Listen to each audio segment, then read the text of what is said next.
if you are dead, please tell me, and let me bid you a farewell. Nicolo, want to do something? Won't you? People say you are dead, but I just stand stop and prove them wrong. Yet I waited, but I never give up on you. Nicolo, if you are dead, set me free. Freedom from the shame of your existence. At least, let me die and never call your name again. So the word Nicolo is actually coming from the word Nigeria. It's a kind of a dirge. I wrote to Nigeria, my country. 63 years now, and this is 64 years now. Yet, I don't see any life in my dear country. So that's the funeral I wrote for the country, my dear one. And also, I think a couple of poems like that I've written. So, judges, what is my grade? It's 0.5. It's 0.1. Over 1. All right, like I said, I'm a writer. If I give it to one of the performers, you are going to see how beautifully I'm going to perform my poem. They want to bribe me. If you like, say 10-10. Okay.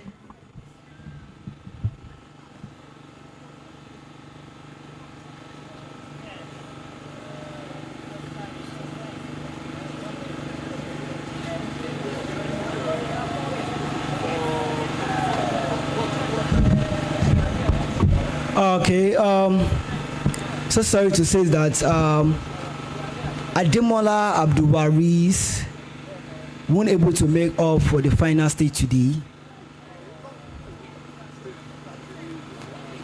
because of the time. Because of the, if actually we wait for him to the end and we go to the second stage and he's not here, we continue. All right, we go directly to the Poetry Slam semi-final. Candidates, contestants, are we ready? Are we ready? Now, which means we have left 9 people, right? 9 contestants for this stage. Because of that, 5 people will be disqualified.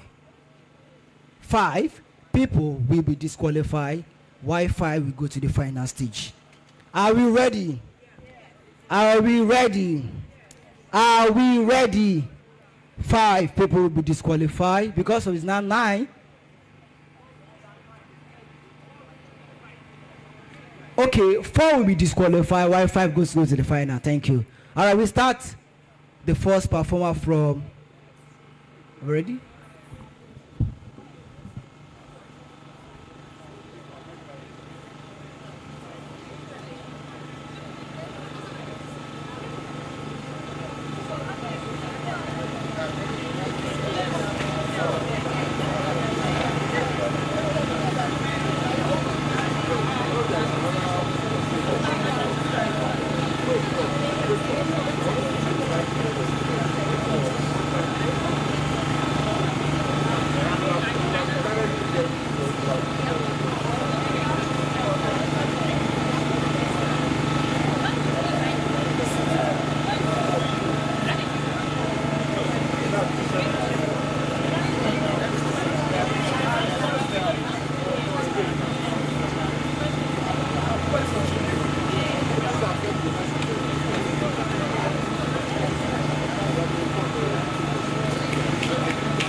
All right, let's start the semi-final. Right now we have, I'll call you by your first name, Adeshewa. A round of applause for her, please.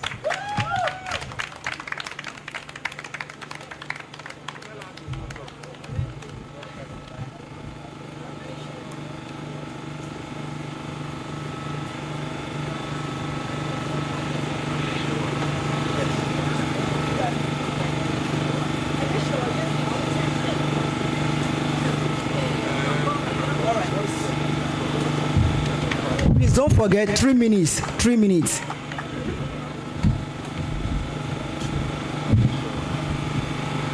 Hello. Hello, everybody. My name is Adeshewa Alagbala. In my society, problem no kuku gree finish. See, budget remains mission unaccomplished. Same tori recycles every 4 years. Let the poor breathe. But the reality is contradictory. See here, we pay obeisance to beasts, we render justice impotent. Here, we've become complacent of being heirs of absurdity. We've crowned social injustice king.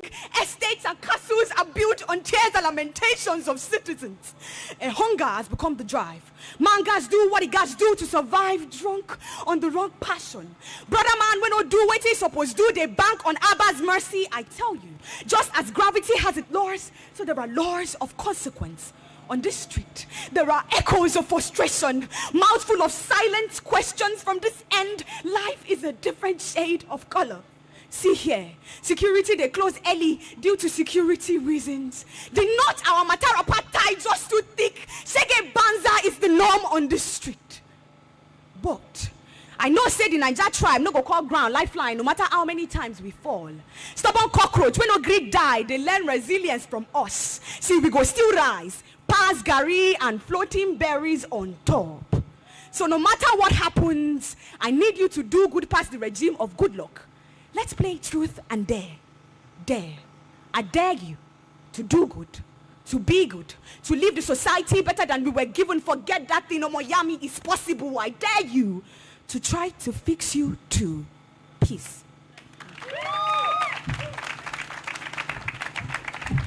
Next person we have Saeed Sunday.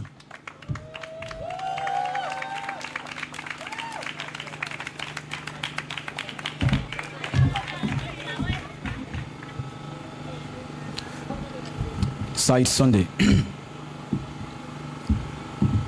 I have never been good at the English language. It hides too many secrets behind these rules nobody has been able to account for yet. I mean, isn't it confusing how English says we have noses that run but feet that smell, that we drive in a parkway but park in a driveway? And the most confusing of it all, what exactly is the use of the letter K in knife? I have never been good at the English language. It says the conjunction and joins two things together, and I have been forced to wonder how close to truth this is. Because since I've watched a church join a man and a woman together in holy matrimony, call them a couple, call them Mr. and Mrs. X, I've watched them keep drifting away from each other 3 letters apart like an A and D. But then I wouldn't completely say the English language rule is wrong anyways, because even when the husband became a poet and the wife became the poem, neither of them knows how to completely wash themselves clean of the other. So the husband, being the poet, keeps punching a line into the face of his wife, but there's no audience to snap or clap. And the wife, being the poem, has grown enough to know no matter how heavy a punchline can be, it can never kill you. You can never die from it. So she takes it and takes it until she becomes a masterpiece, with bruises all over her face to show for it. Sorry, I mean rhymes. With scars all over her body to show for it. Sorry, I mean what place? I mean what place? What the hell is wrong with me anyways? But isn't it fascinating that they are still together though, joined by something as little as a conjunction, as if to take the for better or for worse in the marriage vow a little more seriously. But scratch that. Can we still call it love if the only thing joining us together is in the name we share? So you see, that old rule is the capital of Gomorrah, so do not wonder why it is so dumb. But well, I've never been good at the English language anyways. But if there's one rule I totally understand, it is the rule of question tags. How positive questions attract positive responses in the same way negatives attract negatives. So if I ask if you have done something, you either say yes you have or no you haven't. And doesn't this remind you a little bit about Nigerians? How our political system is a negative question attracting political leaders who are negative responses to it. And yet we keep wondering why we aren't getting a positive result. I mean, isn't it funny that we keep electing old men with walking sticks into power and then blame God when our suffering becomes longer than Methuselah's age? And yes, we know our political leaders could have gone band for us, but scratch that, the weather go rice for rice. We have watched our hope for a better Nigeria become Lazarus, died, get resurrected only to die all over again. But brother man, I mean, that is not the end of it. We still have to talk about how the prices of items in this country are floated so high even Dana Airline cannot compete with it. You see, sometimes I love to imagine this country as a group of people with high issues. The government is too short-sighted to see into the people's problems, and we the people, we are too long-sighted to see into our own fault. Thank you. Next person we have Michael.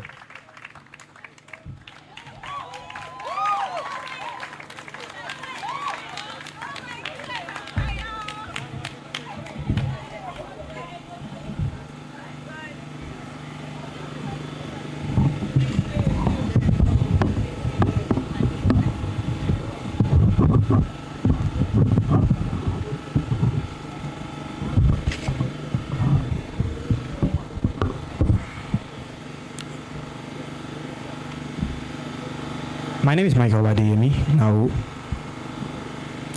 I have few minutes, and I want you to grab a seat with a pen and paper to list and listen to what I'm about to spit.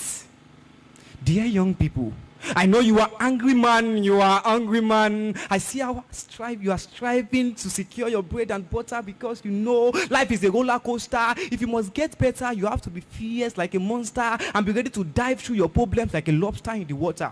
I see all the seed you are sowing to succeed. I see how you disassociate yourself from your mates to elevate. You know what? Do not stop. Because life is not a fallacy. You have to stick to your mission to attain your vision without buying into limitation and avoid all shades of delusion that might try to sway your attention from what God has positioned for your progression. Don't forget, if you don't achieve, you won't be made a chief. If you don't gather, you won't have a brother. If you don't have something to offer, you won't get a lover. So continue. I believe in you. I believe in your life of vision that is on a mission to create solution. I salute that your brain that is an ocean of innovation. I commend your determination to change the world through your notion and big imagination that are bigger than what anyone can view on television. You are destined to reduce world tension, command nations, and live a life that will forever be mentioned. But all this can't be achieved if I see that fear lingering around your heart, breathing thoughts of being worthless, useless, clueless to you, crushing your heart with pestle on mortal, telling you are mere mortal, that the dreaming which you are destined to achieve is for the immortal. And of course, you are not a supreme being, but a human being, so you allow the fear win while going home with your heart saddened and deepened into the main subjugation which fear has allowed you to lean on, forgetting that you're a special being with brain wired with fire to break barriers, create innovative idea that is supposed to move you from being area to the area of providing panacea for the problems you are having in a society that is clamoring for innovative idea. So the next time the fear comes to you, you have to punch it back to its angle, letting it know you're a gift to nature, you're a fruit to nurture, you're a prospect beyond measure, you are what the world needs now and in the future. So arise, young people, do not lag, time is going, you have to secure the bag like Mark Zuckerberg. It's the must you make it like Elon Musk, rise like a founder, gravitate towards your desire, build an empire that will inspire the world, because after all, that is who you are. Thank you. Next person we have is Sidima Flowers.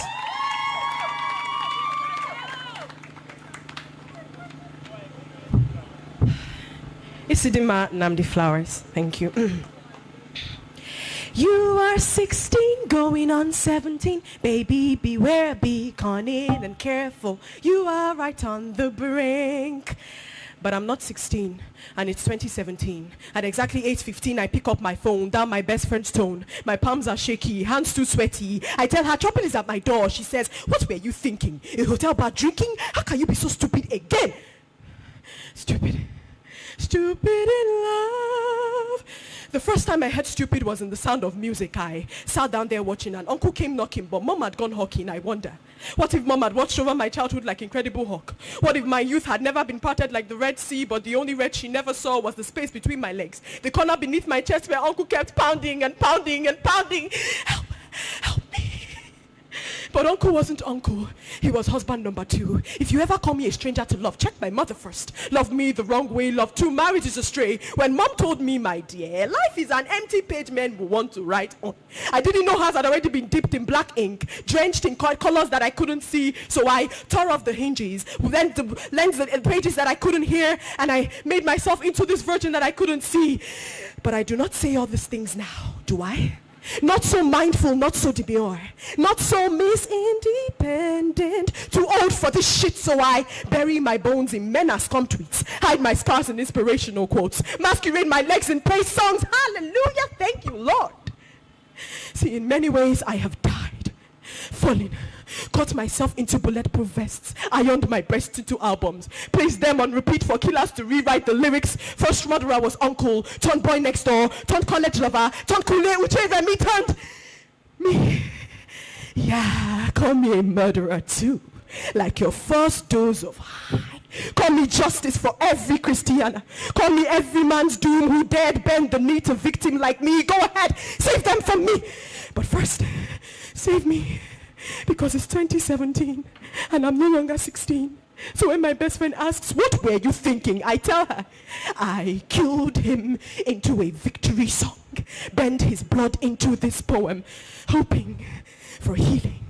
Baby, beware, be cunning and careful. You are right on the brink. Thank you. Just for the public announcement, Abdulwaris Ademola is here. The person we are waiting for. Please stand up, please stand up, please stand up. Today is actually his convocation. So, next person we have Flower. Sorry. Flower, do you want to try twice? Are you going twice? No. Priceless. Give it up to Priceless.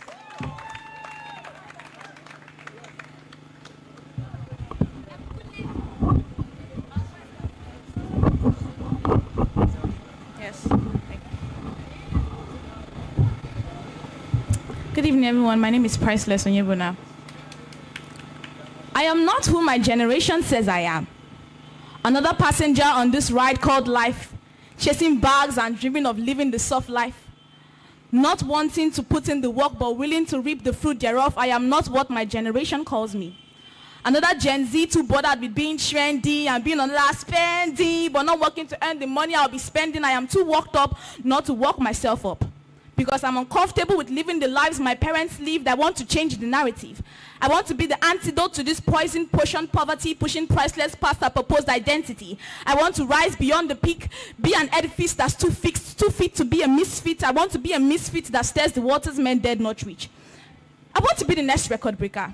Take a sip of Guinness and cook up achievements like Hilda Basti. I don't just want to be classy. I want to be a bestseller.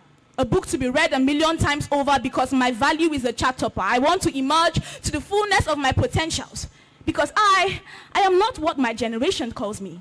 I am an eagle about to take flight. And I am too big to be small. Thank you.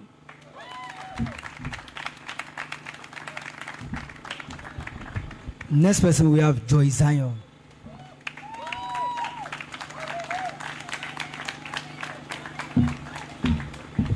My name is Umo Joy Zion. One God, different views. We are humans. We are humans.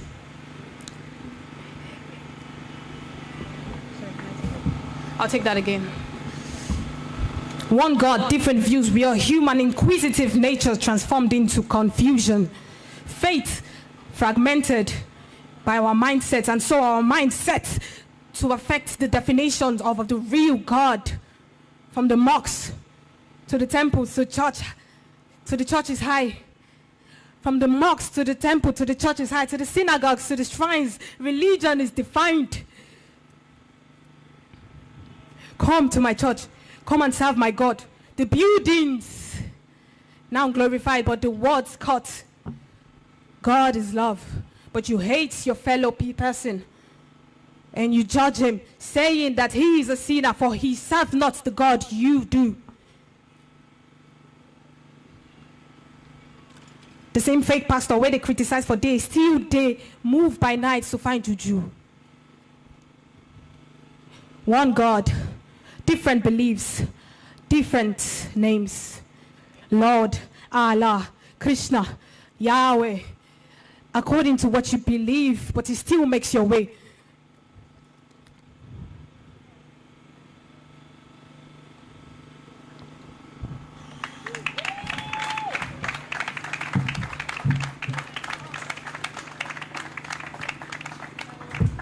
Moving on to the next person, I call out Oladeji.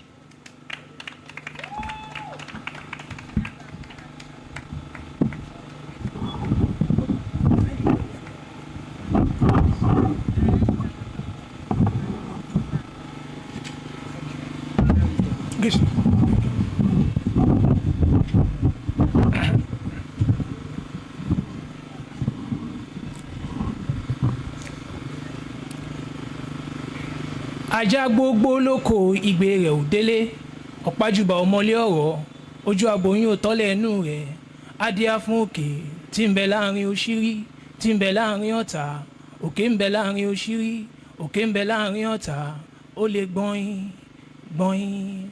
Our mother is an immortal. Centuries in pain and cage, but she is still breathing, held by a voice, by a man from overseas, but she still sings with a melodious voice that pierces through the heart of every man that listens with joy.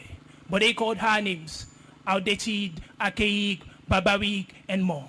But those are not us. So tell them that she vetted warriors who won wars with wars against swords, and their bodies were bulletproof the war to war. Tell them that we are the children of heroines, our mothers, whose faces are homes for paws of tigers, and their palms are proof of their immortality, as they pick the burning kokori with no pain on their faces.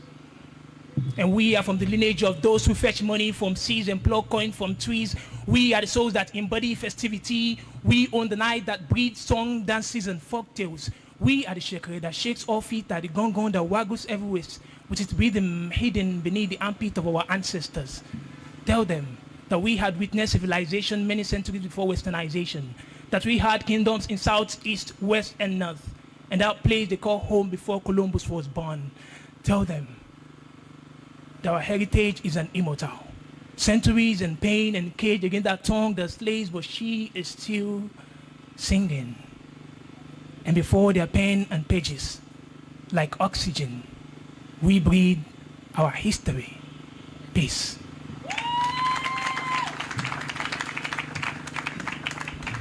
Moving on to the next person, Sydney.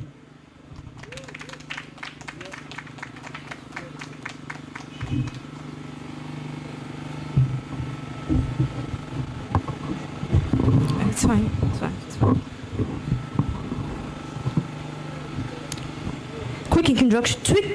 Quick introduction. I'm Sydney, and my heart skips a bit whenever I can't feel him in my pocket.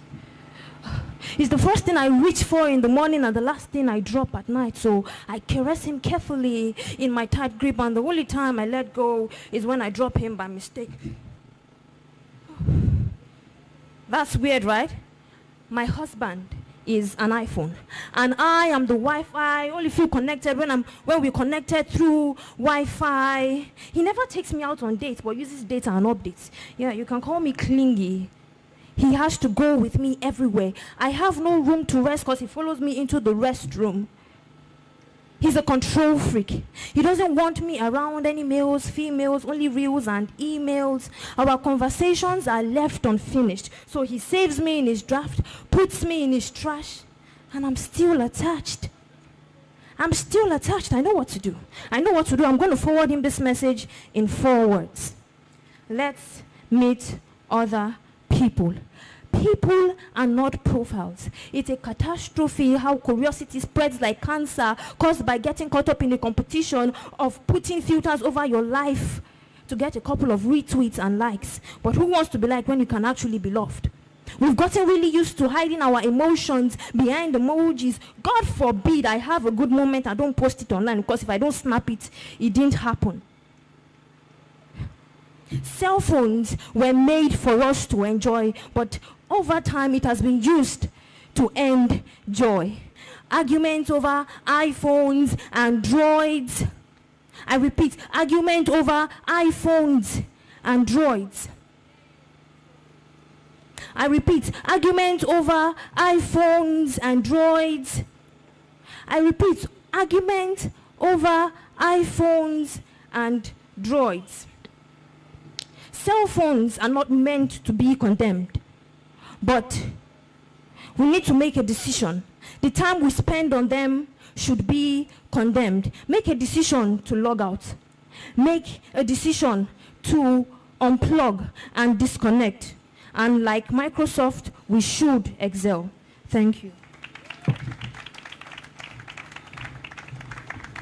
To the next person, we have J. Shupa.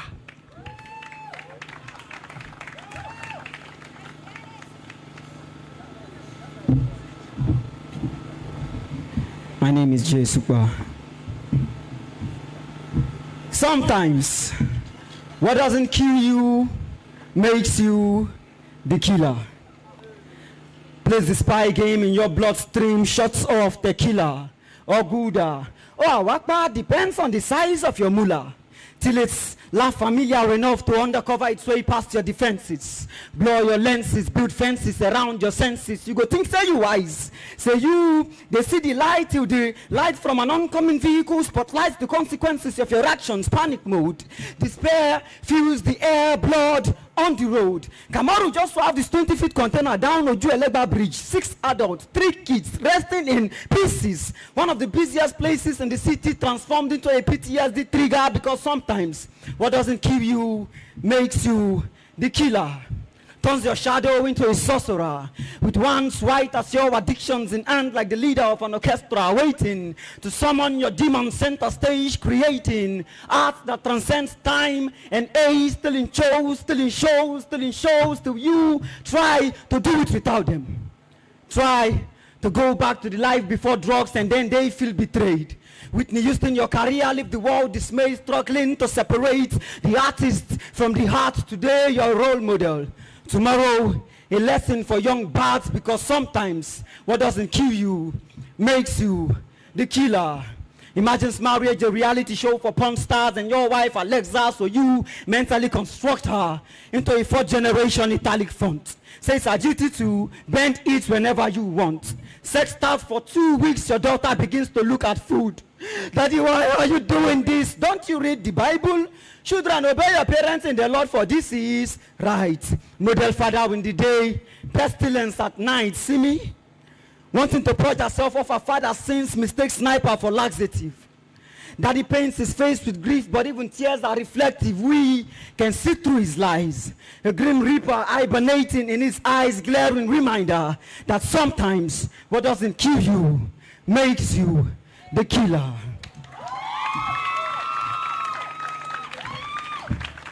And to the last person we're waiting for, Adwaris.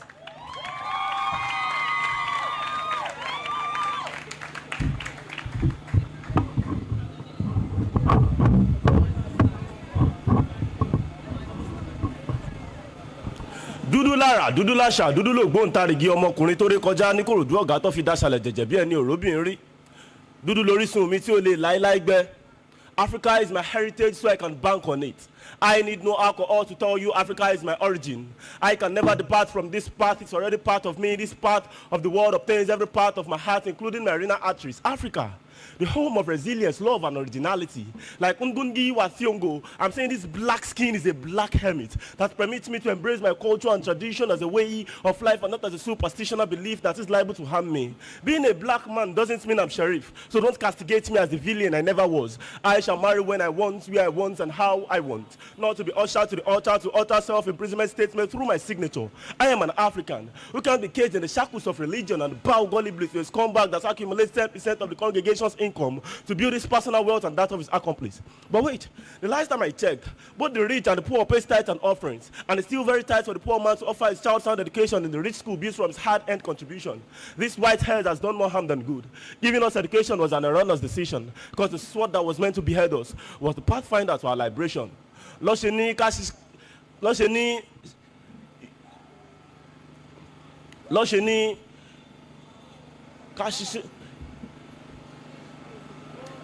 ṣiṣẹ́ bí ẹrú ò dá nǹkan kan òpè á má ṣiṣẹ́ rárá torí kò sí tàbí ṣùgbọ́n kankan nǹkan kan ṣoṣo tó dáni lójú gbangba ní wípé ìṣẹ́ kì í dédé ṣẹ́ iṣẹ́ kárakára àti ọ̀pọ̀lọpọ̀ àlùbáríkà ló tó láti ṣẹ́gun ìṣẹ́. The juxtaposition between these two proverbs is just to take a stand or pick a stand in establishing a stance within a short distance between working hard and working smart to conquer hunger. Ohun àlùmọ́nì tí Olódùmarè fi jíǹkí wa látayé báyé ti tó ní àlùbáríkà tí ó lè sọ ní dọlọ́lá dọlọ́rọ̀ láwùjọ. Ìbájẹ́ ipá mú àkíyèsí ìyípadà ojú ọjọ́ àti àyíká wa lókùnkúndùn láti bí ohun ọ̀gbìn àti ewéko tó ń ṣara lóore tó fi dórí àtúnlọ̀ tàbí àtúnlò àwọn ohun tí a lò pati gẹ́gẹ́ bí ike tàbí rọ́bà. Àbí ṣé ti ẹ̀gbin tí ń tara ọmọ adarí hurun jáde tí ó tó láti ṣàǹfààní náà mọ̀nàmọ́ná ní ká sọ ni. Pàápàá jùlọ oòrùn tí adániwáyé fi tàn mọ́lẹ̀ káàkiri gbogbo àgbáńlá ayé. Ìbájẹ́ wípé àkíyèsí wa múnádóko lórí àwọn nǹkan wọ̀nyí dájúdájú ìgbé ayé ìrọ̀rùn tó jìnnà sí ìpayín kéke òun dààmú àti fìtínà pẹ̀lú òkùnkùn bírímù onífi agbègbè wa ṣe ibùgbé.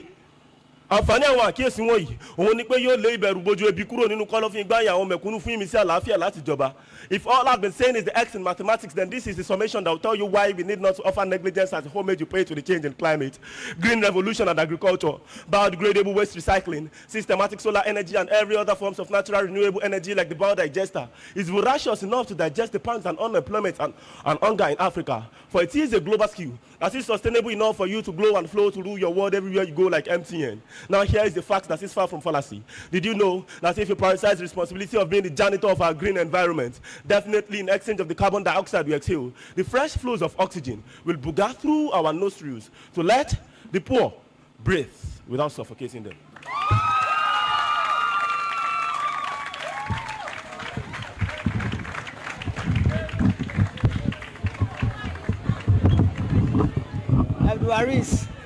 Abdulwaris.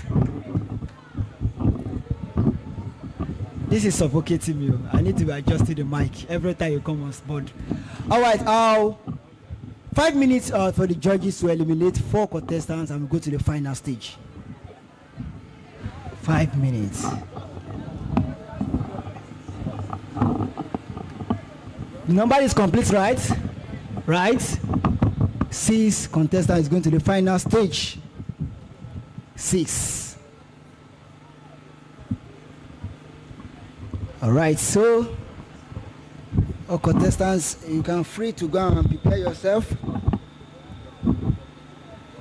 while we await the final verdict of the judges.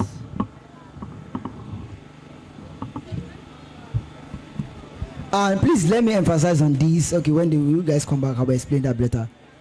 There are prizes also for those who could not make it to the final stage. So please, don't feel discouraged. Don't feel discouraged. Even when you are not the final, you are not the winner, there's a prizes for individual who qualify to the semi-final stage, except you. Except you, plus me. All right, so DJ, do you have anything to lighten the mood for a while we await the judges to give us the final conclusion of who? Okay, DJ, let's go.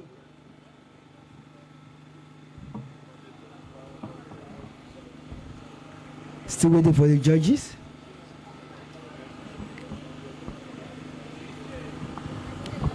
Today and this evening, we are going to witness the winner. DJ, thank you.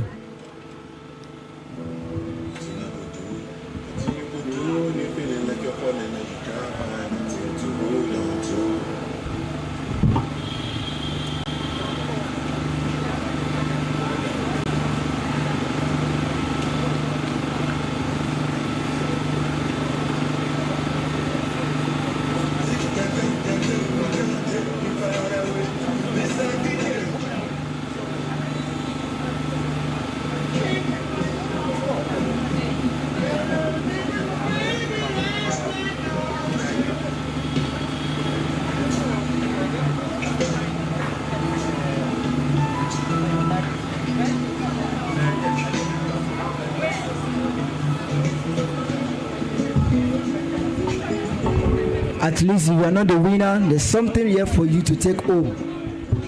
So don't discourage yourself. Everyone is a winner, everyone. But it's not possible to give this grand prize to everyone. That's why one person who's choking you, while the winner, everyone come on board, please. Let's give it to you. All right, so please, no one should be discouraged if you did not qualify to the final stage. And that's why we have the prizes here for those who could not make it in the final stage. Just for you to let you understand that job well done. So this is a job well done. To make it on the 4th day is not easy.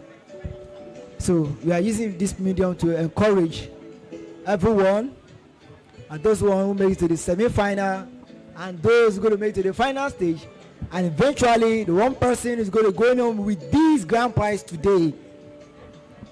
Everyone is a winner. Peace.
All right. I think we are coming to conclusion right now. All contestants, please come back to your seat right now. Please come back to your seat right now. Right now. Please call them back right now.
Okay, in a minute now, the judge is going to pass me the final conclusion. Before I move on to that, I want you guys to join me as I welcome and recognize the person of Mrs. Olaiton Aderinokun, the wife of our chairman in the building. Woo! Thank you, man, for coming, man. And also, like I stated earlier, candidates, if you do not actually miss the final or you are not the eventually the winner, there's a confidential prizes for you here. So don't feel discouraged, please. Don't feel discouraged. There's something for you to say, job well done. This is job well done. You know, but I would love to give all the 500,000 individual, but you know, that is a lot. That's a lot. So thank you, man, for coming, man. In 30 seconds. So this is how we're going to do it. If I mention all the six people who qualify to the final stage, you come right to this place. Then we pick one after. You don't need to go back to your seat again. Just stand here. You don't need to go back to your seat again. You stand here. Then we start the final stage. Is that taken? Is that taken? Good.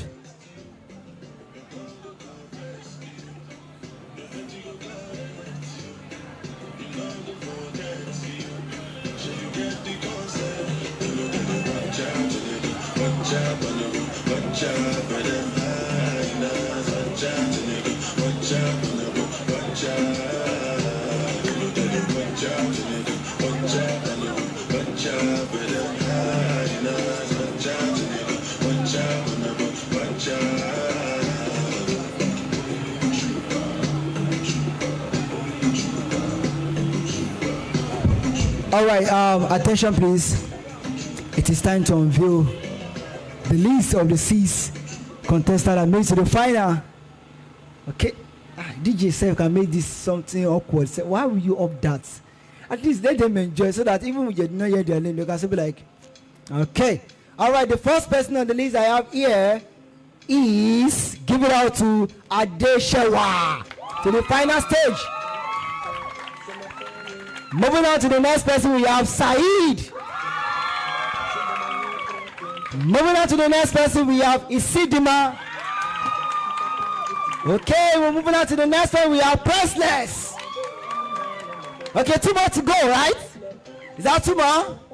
Are we ready? Okay, 1, 2, 1, 2, 1, 2. Who do you think is it? The fifth person, we have Jay Shupa.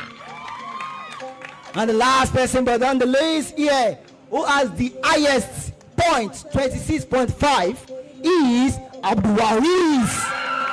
The highest point. Wow.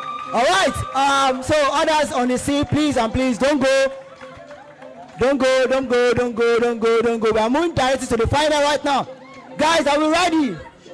Guys, are we ready? Stretch your legs, stretch your legs, stretch your legs. Let's go, let's go. According to the list I have here now, should I go by the list, judges?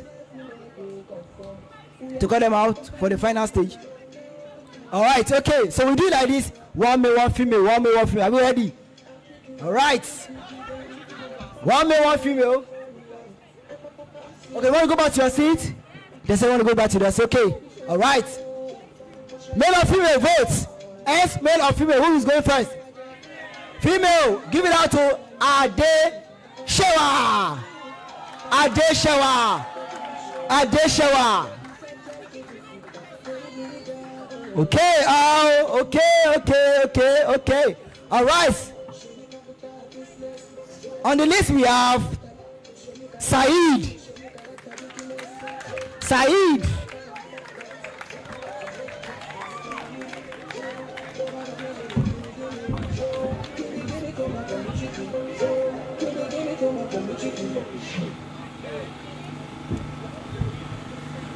Saeed Sunday.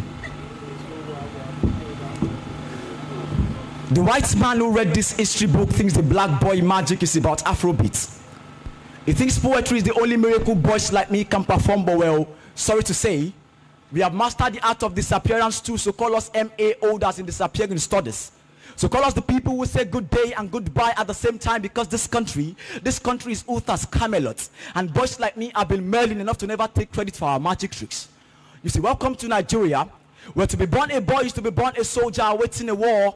Or why else do you think your father furnished your room with toy guns when you were just a baby? Or why else do you think your sister kept to the art of knitting wools, if not because she knew that one day you would grow old enough to be shot down by your country's bullets? But she would at least be there to stitch your open wounds again and again and again until you become another citizen laid to rest in his national graveyard with a bouquet of sunflowers placed on your stomach and a farewell note that says we love you. We truly do love you, son. But God loves you best. You see, scratch that. Who wants to be loved by his country when his country only loves him to the point of death? Who wants to embrace patriotism when patriots are martyrs in the making? So forgive me, God. So forgive me, God. So forgive me, but this country has become a sea, but boys like me haven't gone gills yet. And I've never liked the idea of drowning. But it's a scratch that. We are Nigerians. We are a group of people whose hopeful spirit is so strong, even Delilah's beard cannot cut through it. So yes, we hope. We hope that in a different story, we do not fear drowning no more. We do not see the sea as a tourist center of our forefathers' history. We hope that in a different story, the president changes national economy first before he changes national anthem. In a different story, we do not burn bridges simply because home is a Bermuda Triangle we never want to fight our ways back in. Simply because home, like Bob Marley's hair, is a thing we dread. In a different story, the massacre at Lekki Toll Gate did not happen again. We do not watch our people fall like dominoes on the streets. We do not watch the youth run for their life when they should be running for presidency. In a different story, we do not bury our history into a streak of hashtags. Hashtag end police brutality. Hashtag October 20, 2020. Hashtag massacre at Owo. Hashtag end bad governance. Hashtag let the poor breathe, do not suffocate us. Hashtag I wrote this poem with a dried ink so that I won't have to write it again. In a different story, we hope that Nigerians will not only win Twitter arguments. Because you see, if hope were to be a dairy product, then some Nigerians would have been lactose intolerant. We have stood in one place for too long, we forget that even movement has the word move in it. Forget that Usain Bolt wouldn't have been the fastest man alive if his dreams were molded in crutches. We have drenched ourselves in a perfume of fear and we still wonder why we smell of the feet. But boy, the tree that stands tall and mighty today was once nothing but a seed tucked into the soil like a corporate dress, buried 6 feet deep into the ground like Michael Jackson scoffing. I know you think this country has done so bad to have buried you, but girl, even Lazarus would have been any man if he didn't die and resurrected. So the next time you think this country has buried you 6 feet deep into the ground, let your hope of breakout be strong enough to walk you into your resurrection. Because it is not a life sentence yet until there's a period behind it. And if weeds can grow even when they are not wanted, then how hard can it be for you to sprout in places that you have always hoped for? Thank you.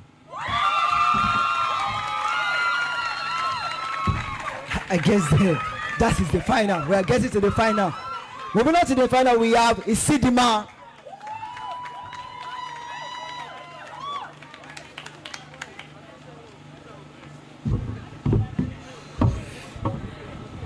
Isidima Namdi, thank you. Tisha, will no be lecturer, be your name, make you no teach me again, oh. Person you teach you finish yesterday, you don't die, oh. Every morning, I tune my Spotify to Fela. And one day when I posted it on Insta, a follower asked me, how old exactly are you? And now I wonder how songs of freedom are now delimited to age, race, or whatever is now trending. I wonder whether that follower ever followed the lines of his skin to the roots of his melanin. Does he not know that humanity's first love was music? And even before the universe first made him, there was pop, jazzing its way into black culture, Afro beating its legs in a century too full of my country's own dinner feasts in my country. My country is a conjugal bliss, where one man ties his suicide rope with a batch A grade, while his wife hosts a wedding breakfast filled with happy smiles, a few thousand scars, and hypocrisy served as a side dish. See, this man is colored green, white, green, and his wife, #colonialism. But we call it capitalism now, trading our body for shackles and calling them iPhones, trapping our freedom in the power of X, too musky and dusty, a scent to smell the remains of the chains that turned our ancestors slaves. Hey, sorry. I know you will argue. I know you will say, but our people didn't have systems now. They were occult. But did we know the word occult until it was spelled boldly on the board? If the white man hadn't carved our bronze cat sculptures into ekwensu, while our bellies betrayed our brothers for pizzas, would we know occult for what it was? Teacher, not teach me nonsense. Make no mistake, this is not a motivational poem, but a history dance where my nation sits as the student while the only teacher teaching is the system, and we, a failed notion, uphold that same system as a trophy, mold our religions into children, shape them into childless soldiers, and we gift them bigotry as baptism and machetes for education. Where is the freedom in diversity? When even my father frowns down a suitor who is not Igbo. See, we are all students living off the whiteboard created by the colonial masters. Elder, younger, gender, agenda. We all feed on blood and call it survival, Joe. No grief for anybody. So that's okay. Tisha, no teach me nonsense. See, I first learned our lingua franca before my mother's mantra. And I only learned that mantra when the pressure kept getting worse and I couldn't see beyond getting longer. The rich getting richer, the poor never the wiser. Black lives matter. Now only just by mouth, now only just for Twitter, or when it's justice for another nigger. Gone are the days when our mothers measured the length of our shoes with brooms. Now the only measurement of success is how many shoes you can loot. Now it is no longer, nah, be your brother's keeper, eh? Now it's brother against brother, black against black, Nigerian against Nigerian. Tisha, oh no, be lecturer, be your name, make you no teach me again, no. Person you teach finish yesterday, you don't die, oh. Thank you.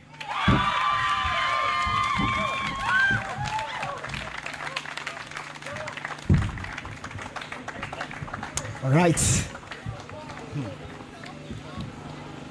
I'm one of the judges. Moving on to the next person, we have J. Shupa.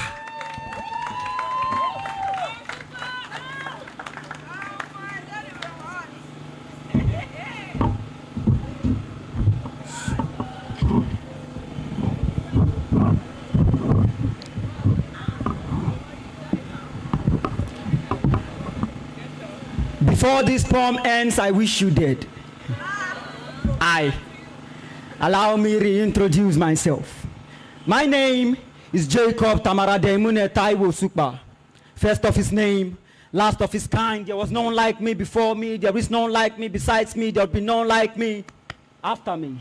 And I am a soldier, born into a division of men who spend half their lives in a war with God, with self, with a system that teaches you to progress in rivers. We carry backpacks full of worship songs, unanswered prayers and expectations as weapons, I assure you. There are scars in this shoulder blades that testify, and I am a poet.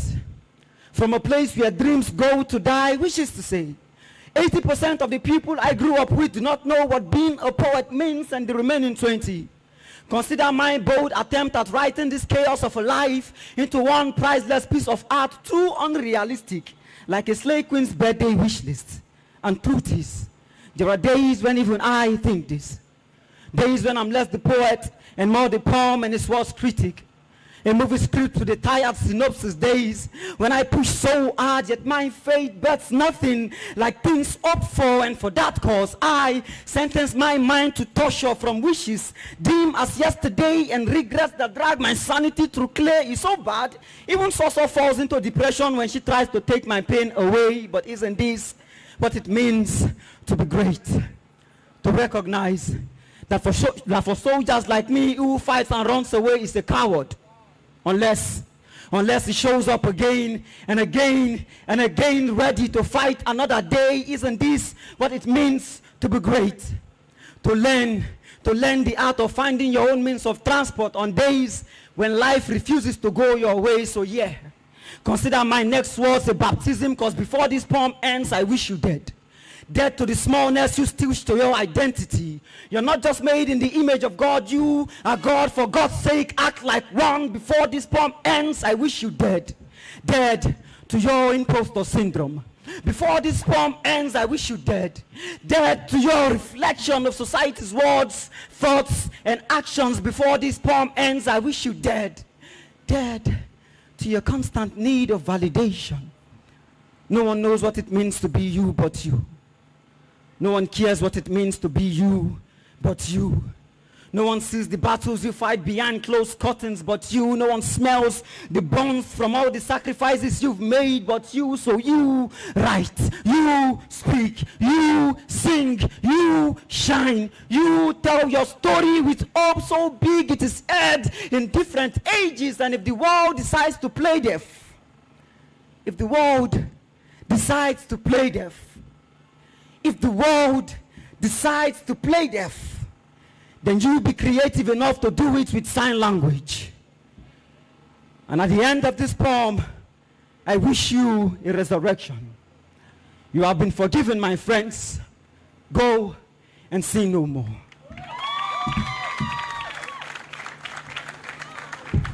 Yes, sin no more. Next person we have Priceless.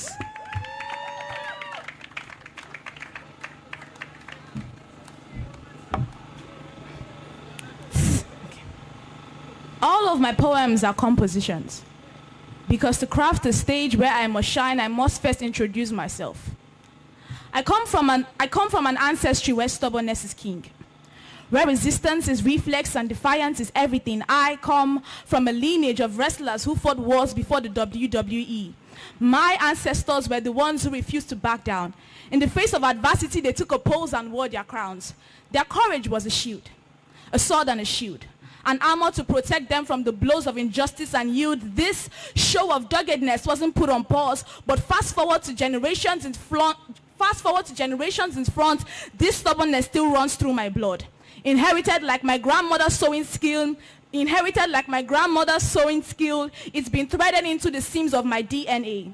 A legacy of strength, a heritage of resistance, a refusal to be tamed. I will not be silenced, I will not be swayed.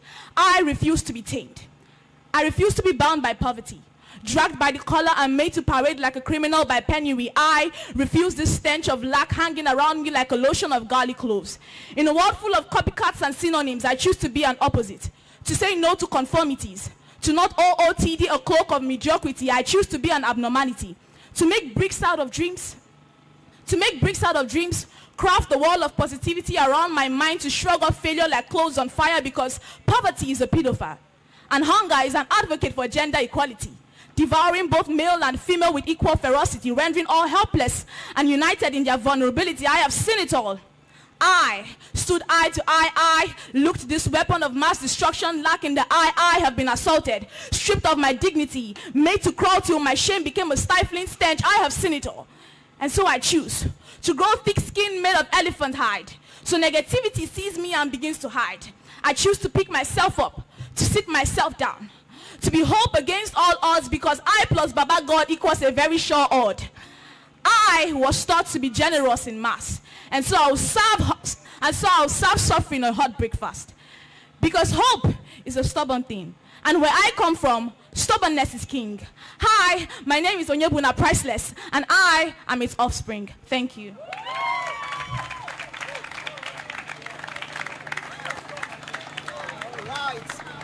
The next person we have Aduwaris.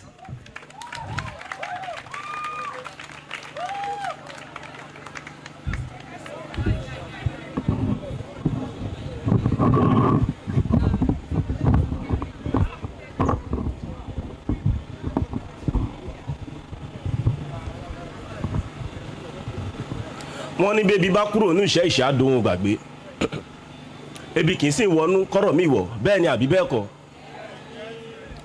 Waking up every day in hunger, pains and dismay makes me think far away from the realm of worldly existence. Then I ask myself in sadness, when will you get out of this mess after several years of contentment and patience, after making hay while the sun shines, after getting the black goats in the broad daylight, yet I'm jailed by financial plight. When my contemporaries are boarding a first-class flight, I found myself in the vehicle of gloomy light, whereby depression is a traffic light that retarded my success with a tread light, saying stop.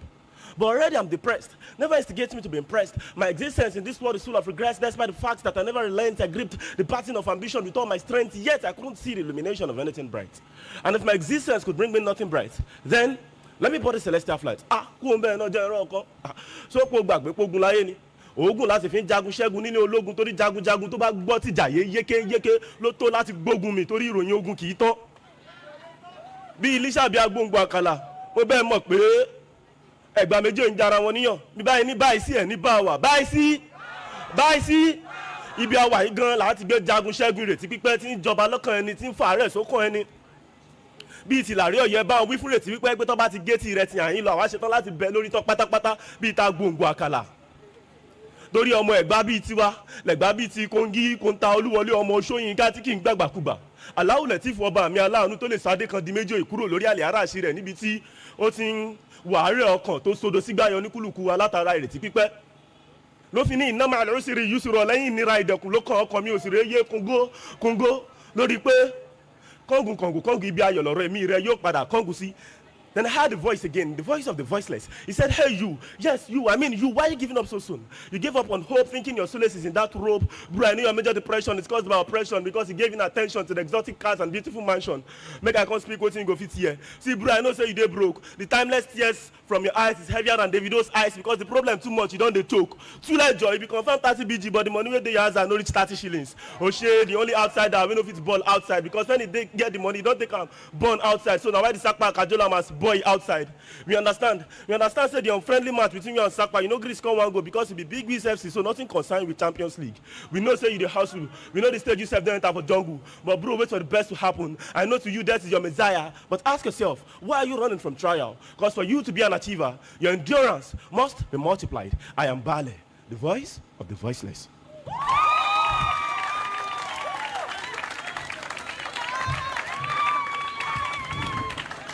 And lastly, give it out to Adeshewa.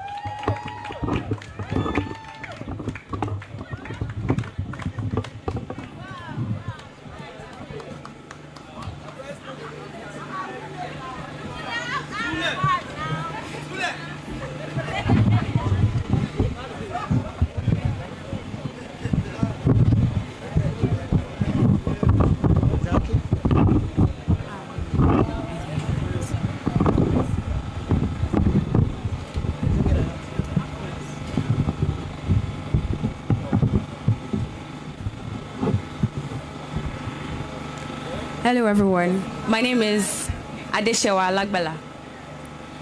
A, B, C, D, E, F, G, H, I, J, K, L, M, N, O, P, Q, R, S, T, U, V, W, X, Y, and Z.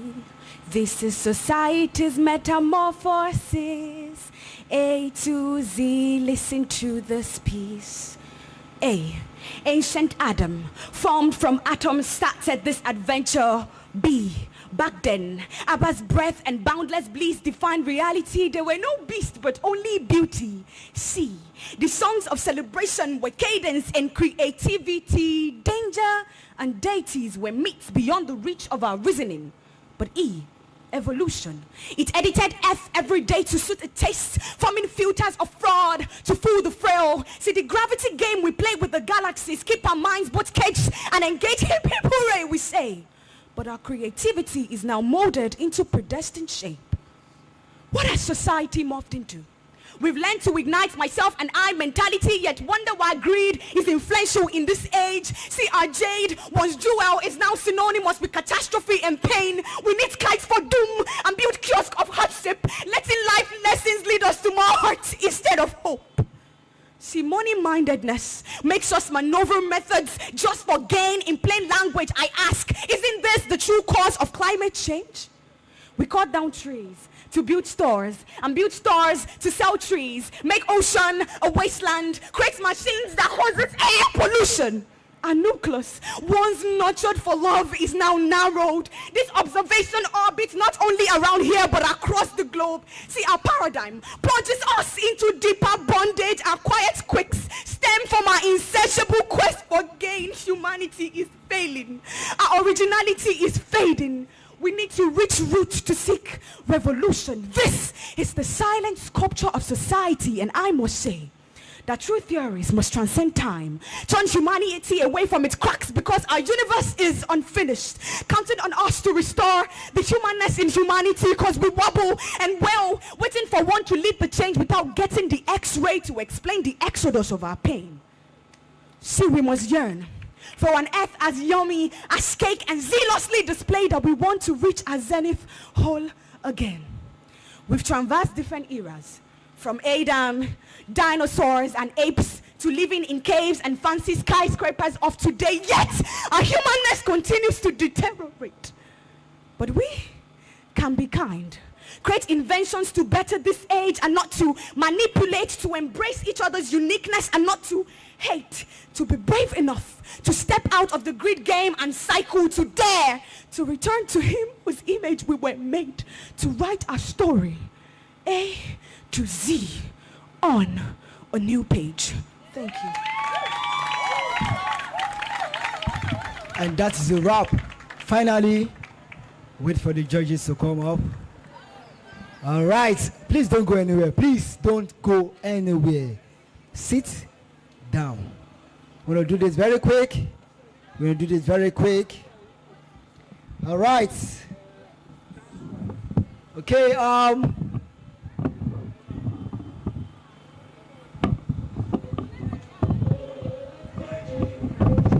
okay, DJ, thank you. At least that will take their mind away from the price. For the meantime, I love that. Thank you. At least you have the money to spend on me. Thank you, DJ. All right. Now it is time to unveil the winner of the Kayode Aderinokun Poetry Prize 1.0 2024. One person is going home with a cash prize 500,000 and a global recognition. Please don't go anywhere. Contestants, please take palm wine, please. It's available just to cool your nerves, please. At least to take just do something to just take your mind off the prize for now. At least that's the minimum of what we can do for ourselves to ease the tension. So don't forget, the winner is going on with 500,000. The first runner is going with 200,000. The second runner is going with 100,000, and there's also a compensation prize here, sponsored by our mommy, Mrs. Aderinokun. Please, a round of applause for her, please. She was intrigued by the performance yesterday, and she said those one who could not make it to the final should be compensated. So please give it out to mommy, Mrs. Kayode, Mrs. Aderinokun. Actually, her name is Kayode, Mrs. Aderinokun. Yes. Now, so please don't go. If you are not the winner, the compensation prizes is here. At least you are all winners. Take note of that. We are all winners. Contestant, please take the palm wine. Please do. Please, thank you. Thank you. You see the man? I can see that. Thank you. At least to take your mind off what the judge is going to say as the final verdict for the judge today. All right. In 2 minutes.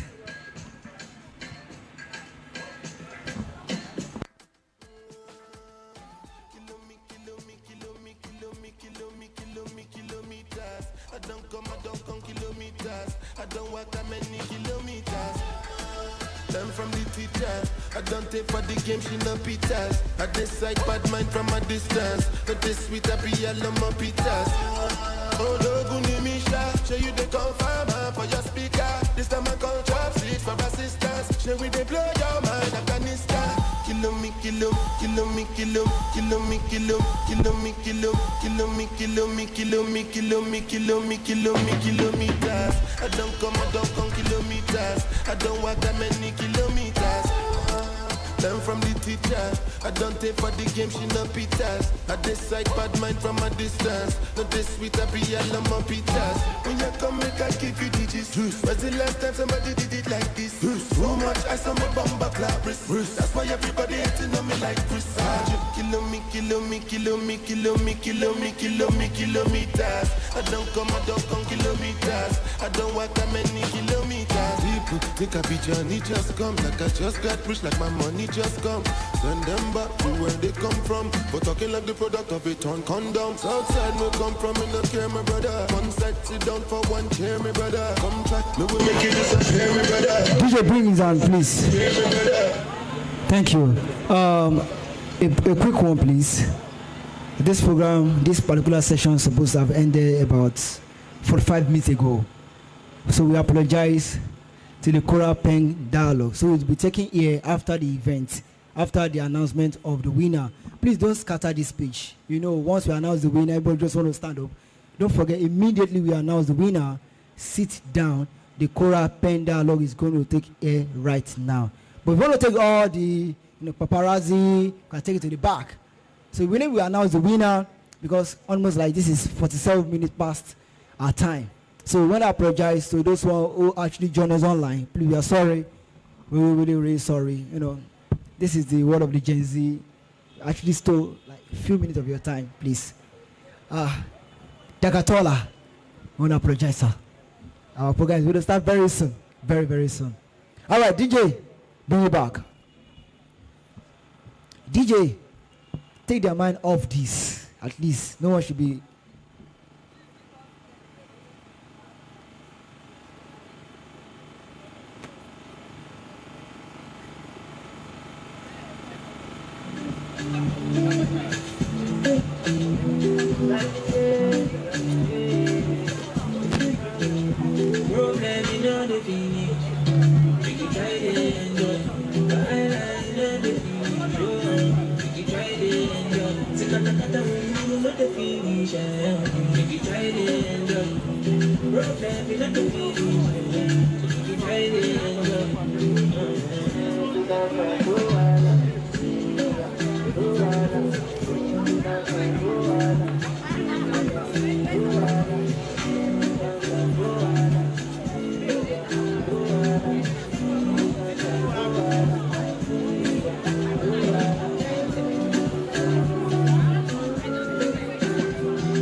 Don't forget, Kora Pen Dialogue is taking here right now.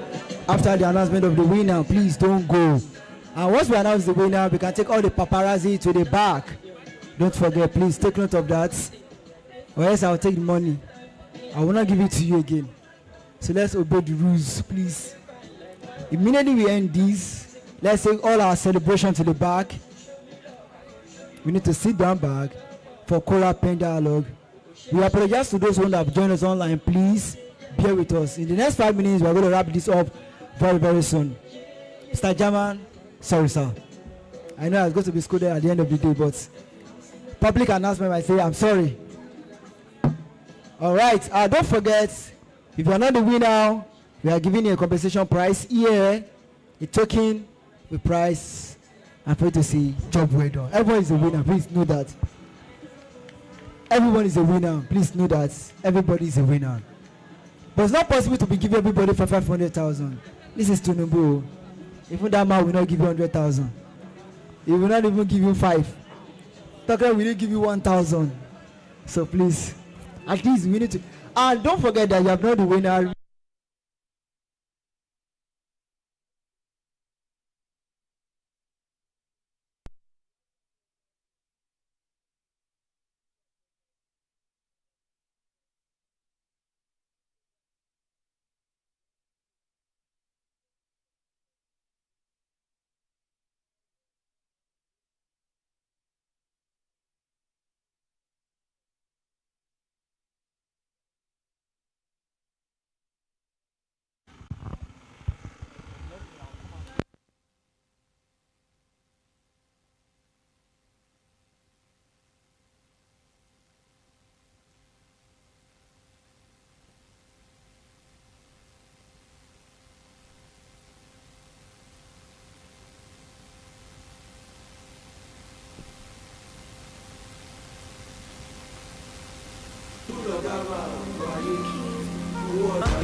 People they want make I sober.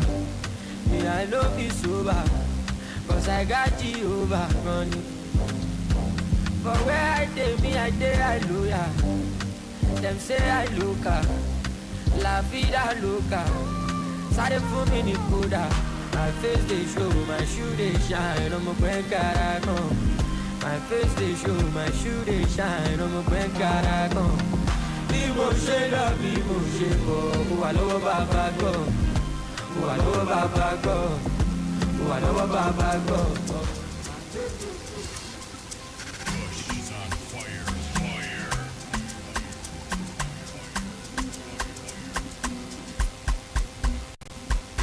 Hello, Habibi.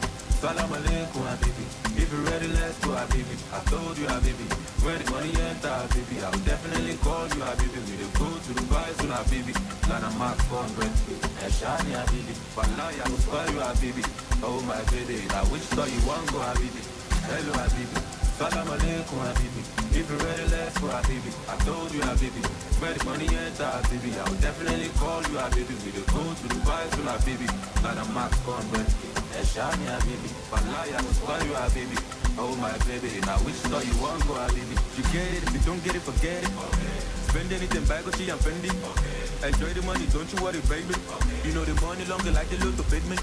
My daddy know the shot to talk, I'm begging. If you want a big Good evening, everyone. It is time to unveil the winner. DJ, can I have that my children's song? Dun dun dun dun dun dun dun dun. All right, I'm going to start with the second runner. The second runner up for this first ever Kayode Aderinokun President Prize. The second runner up is. Are we ready? Are we ready?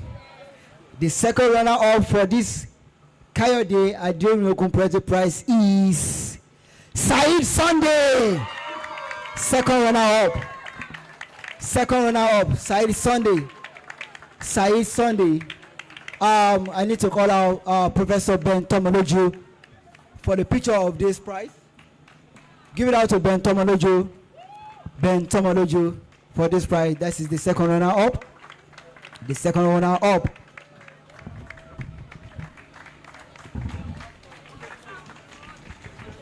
The second runner up.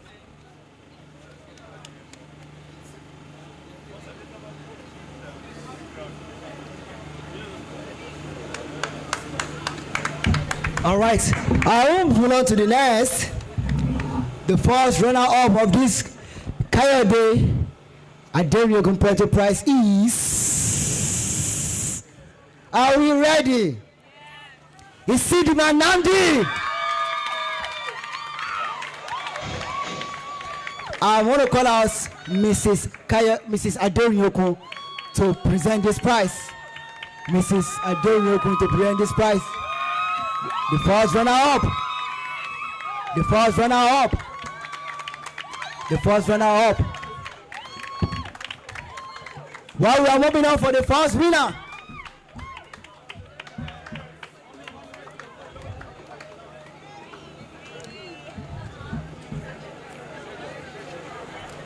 The one and only, the first ever.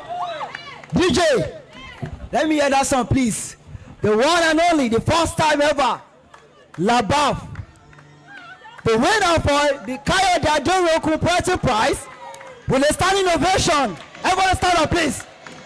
Give it out to, give it out to, give it out to Josh Chupa.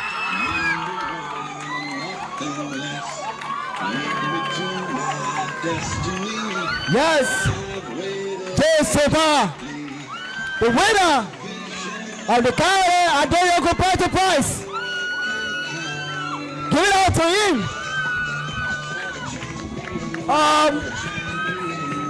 Please, I want to call out some people to take picture with him. Professor Benton Manager, please come out. Mana Corona, please come out. Mrs. Aderinokun, please. Mrs. Aderinokun, please. To win, to award the winner of the first ever Kayode Aderinokun Poetry Prize, Jay.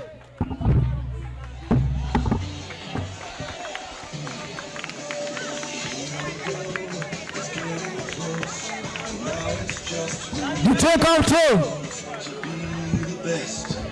Now all photos you take it at the back. You take all photos to the. Chief Kayode Aderinokun, Chief, please come and take a picture, please.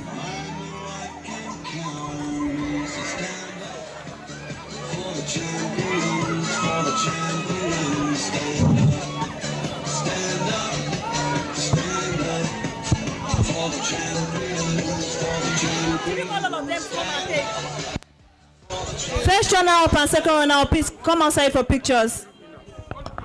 First runner up and second runner up. First runner up and second runner up. We will collect your prizes, so.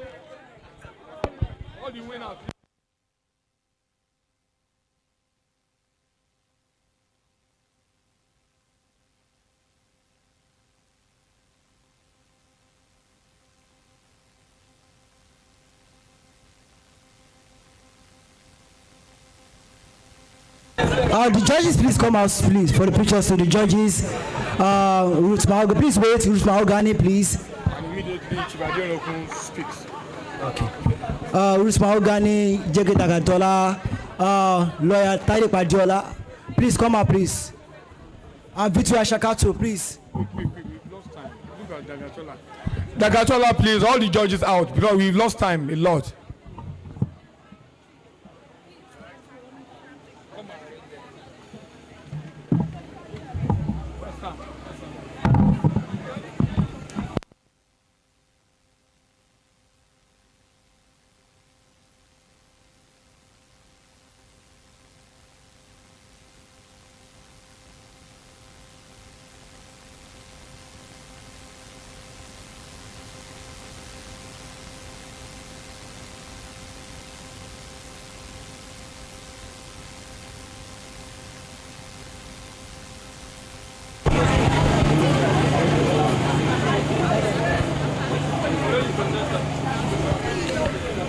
All right, we're going to give the chairman.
Okay, please. Adwaris.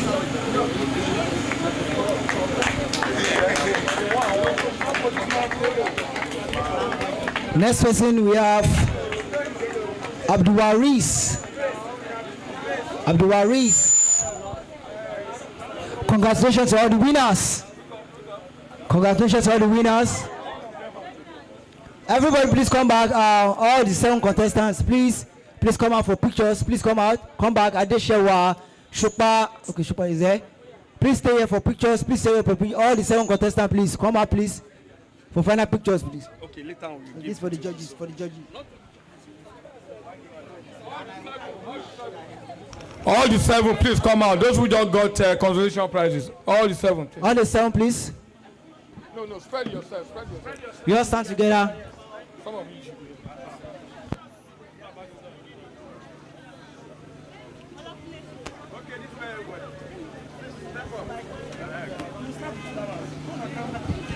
I'm taking pictures with class. I know what. Please, a big round of applause for the winners. Everybody here is a winner. Everybody who was part of this is a winner. Thank you very much. Immediately, please, we start the pen choral dialogue because also on Shoyinka Abiku. May I call on the president of PEN International Nigeria Center to come out here and tell us why we are here. Please.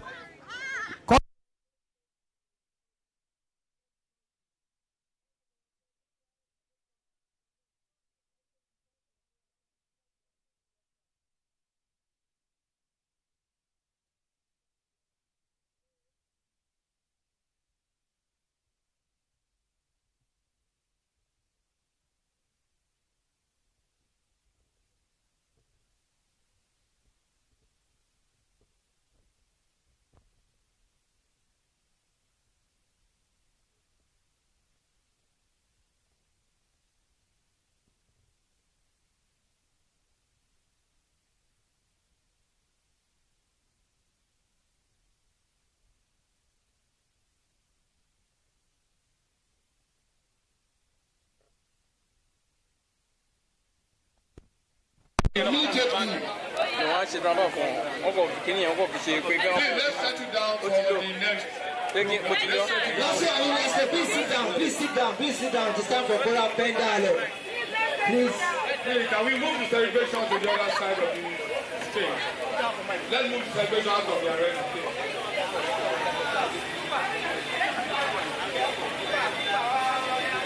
Yes, please, let's settle down for the pen choral dialogue, which also have taken place 5 p.m.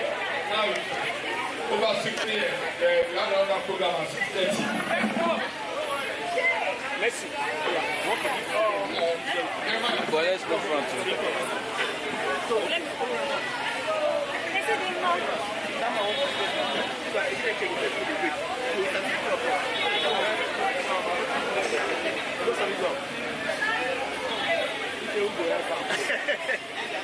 Please, can we move the celebration to the other side? Move the celebration out of the arena, please. You deserve the celebration, but please move it out of the arena. Move the celebration out of the arena. Onakule, please move this celebration out of this arena. Please, we need to settle down. We have a program. We need to settle down. That's the big gun. I'll go.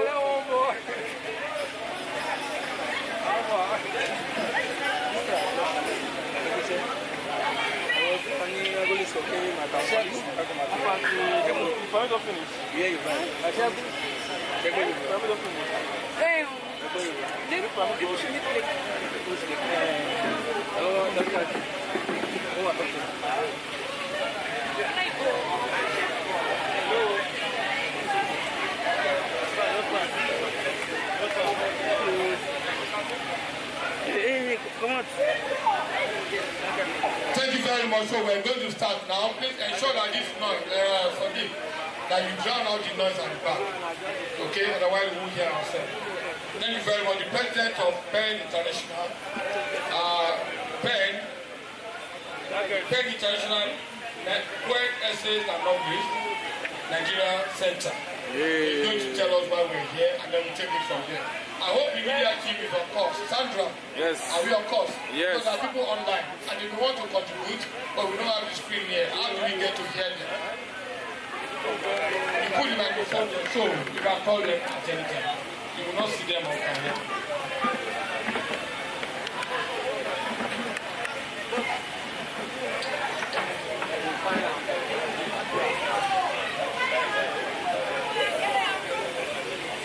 Ladies and gentlemen, I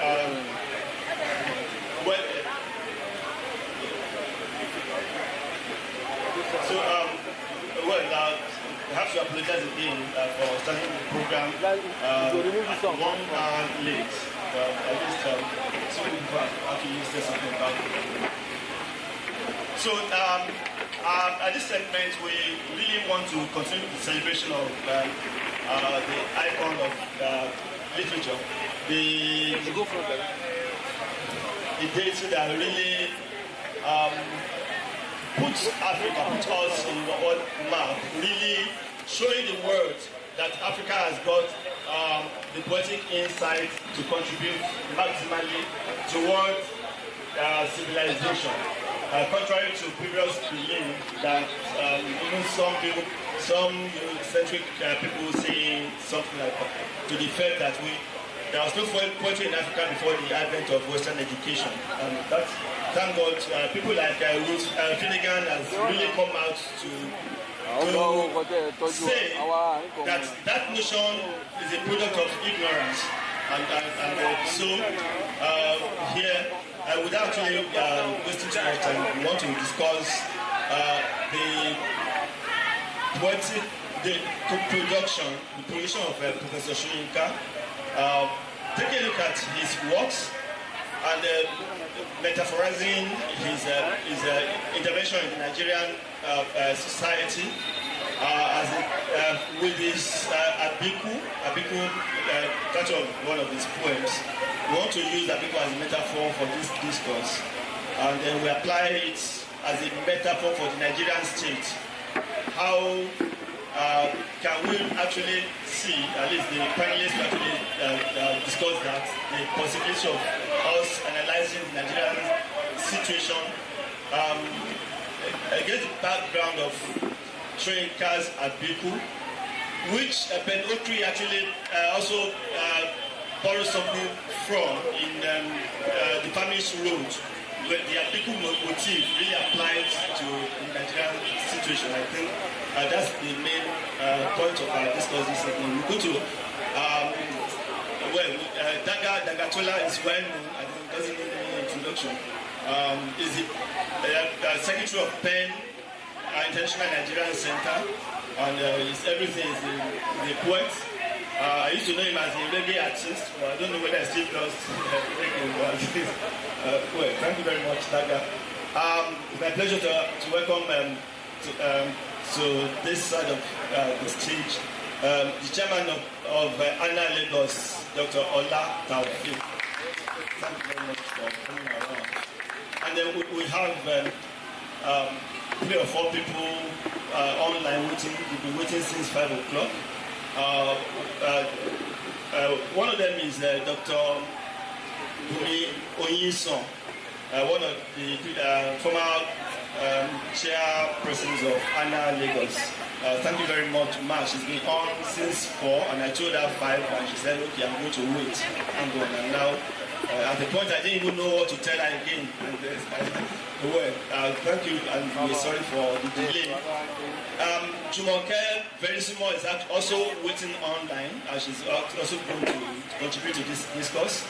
We don't have the screen yet, but at least they should be able to pick us, and then we can pick their voice as that goes on. And then there's Aderinokun. Kunu is in the US, and he too has been waiting for a while. I want to join the discourse, and so we are grateful to everyone online waiting, and we're sorry for the delay, and thank you very much. Yes, okay. Yes, I think the way to start would be to have Well, something about dramatic rendition of the poem Abiku as a way of starting the discourse, and I want to use my authority to stampede Dagatola to read the poem.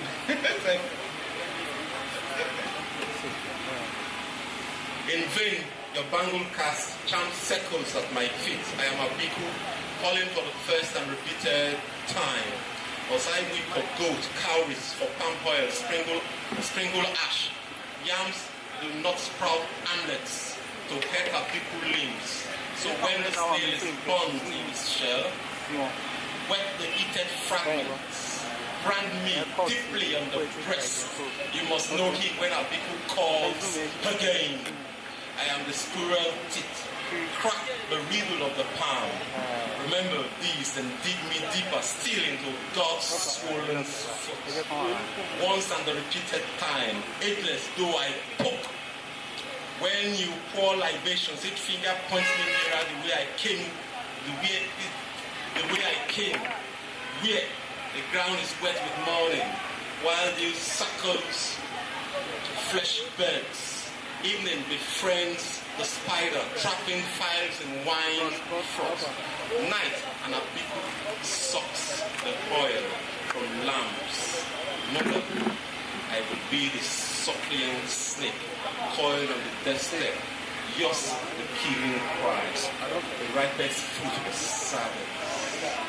Where I creep, the woman was coiled in silence of webs. Abiku moans. Shaping moans from the living. Yeah, thank you very much, Daga. That was a powerful rendition.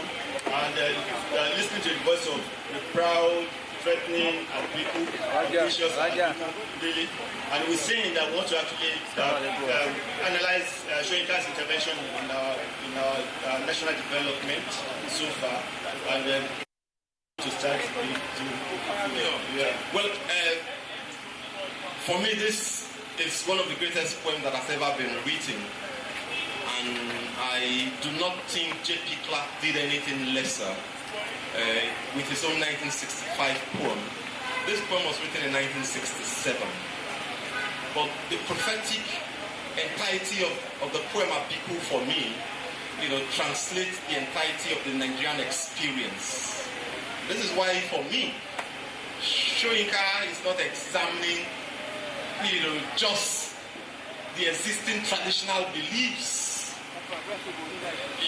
about birth, about children, because what is Abiku in his, even as a mythology or as a notion, this has emerged, out of a society, quote unquote, unscientific nature, trying to explain the question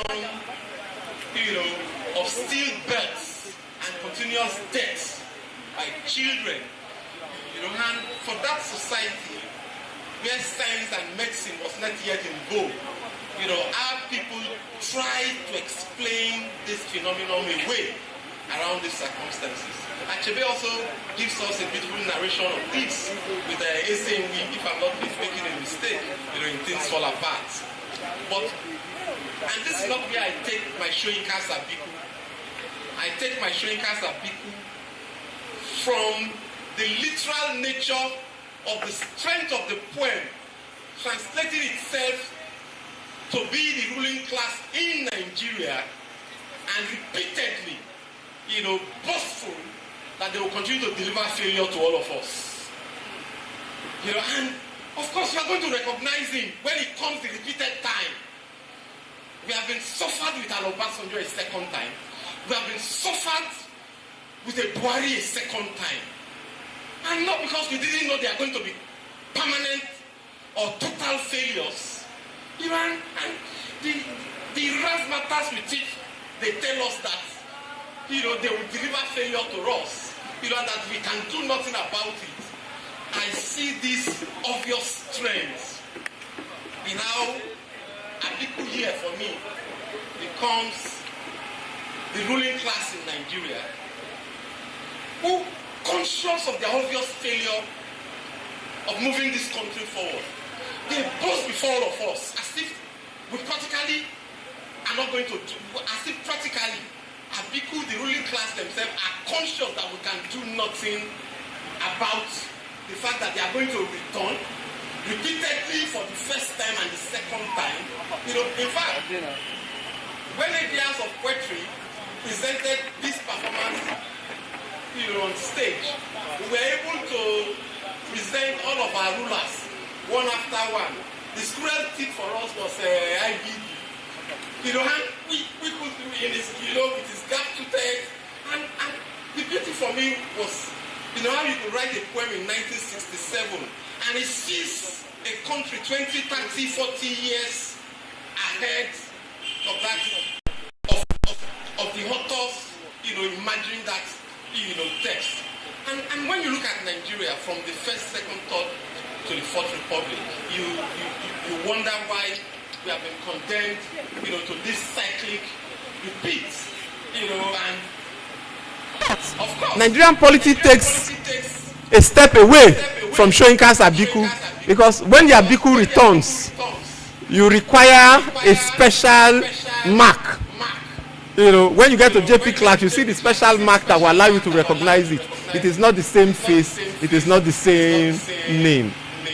But the beauty or the blast of Nigeria is that these Abikus return in the same name, in the same face, in the same person to deliver the same grand failure.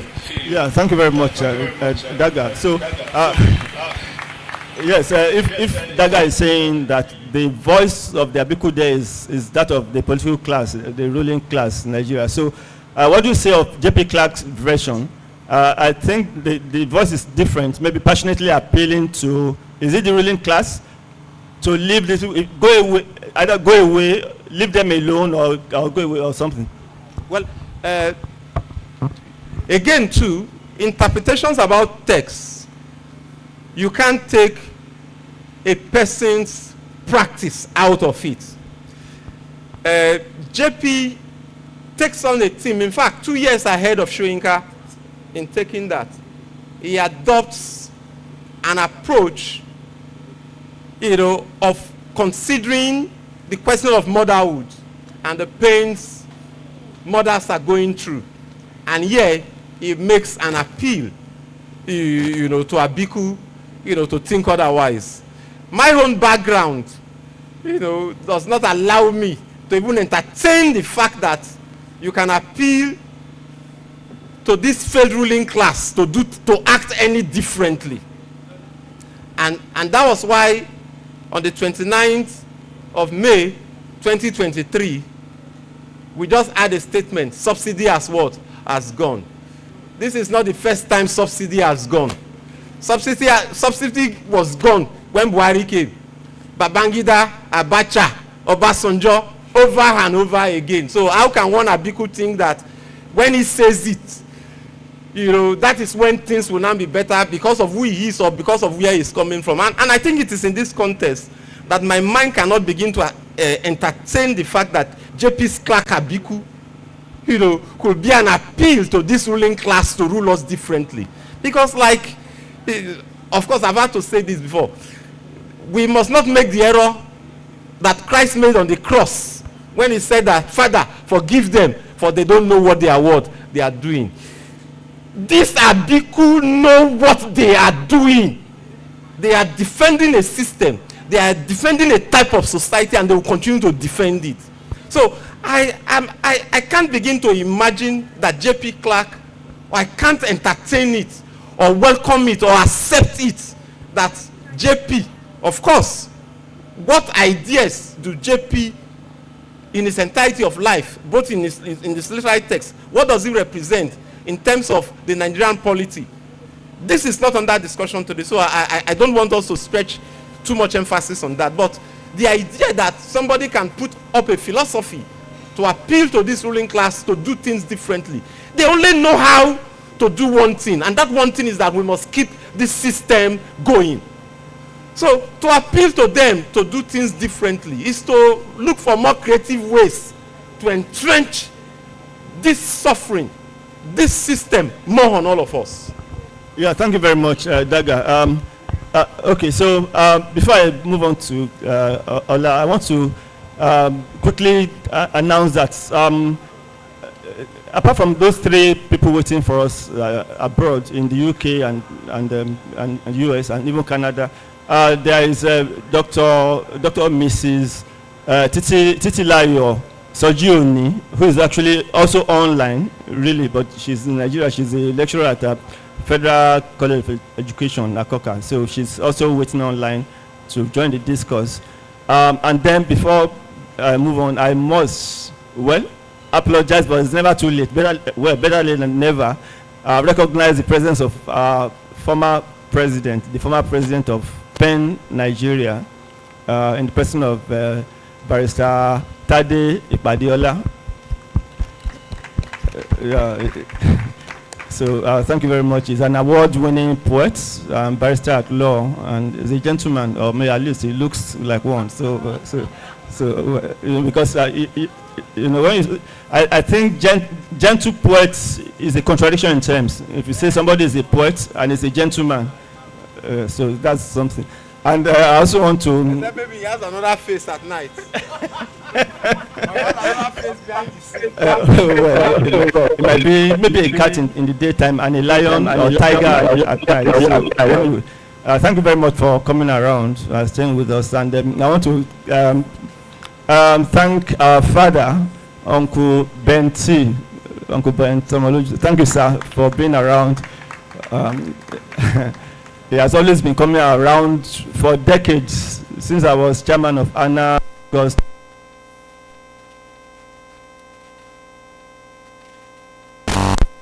Of interaction with us. You're welcome, sir. Uncle Kunle Ajibado just walked in quietly and sitting at the back. You're welcome, sir.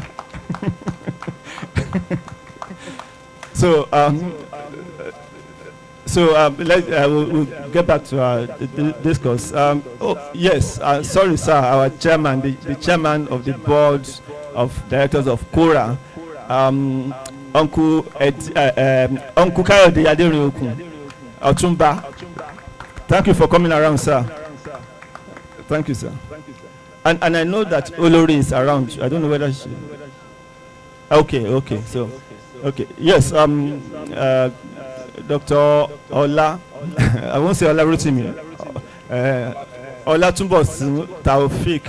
So what's your contribution to this? At least maybe you want to present something which might be at variance with Daga's position, but at least let's see.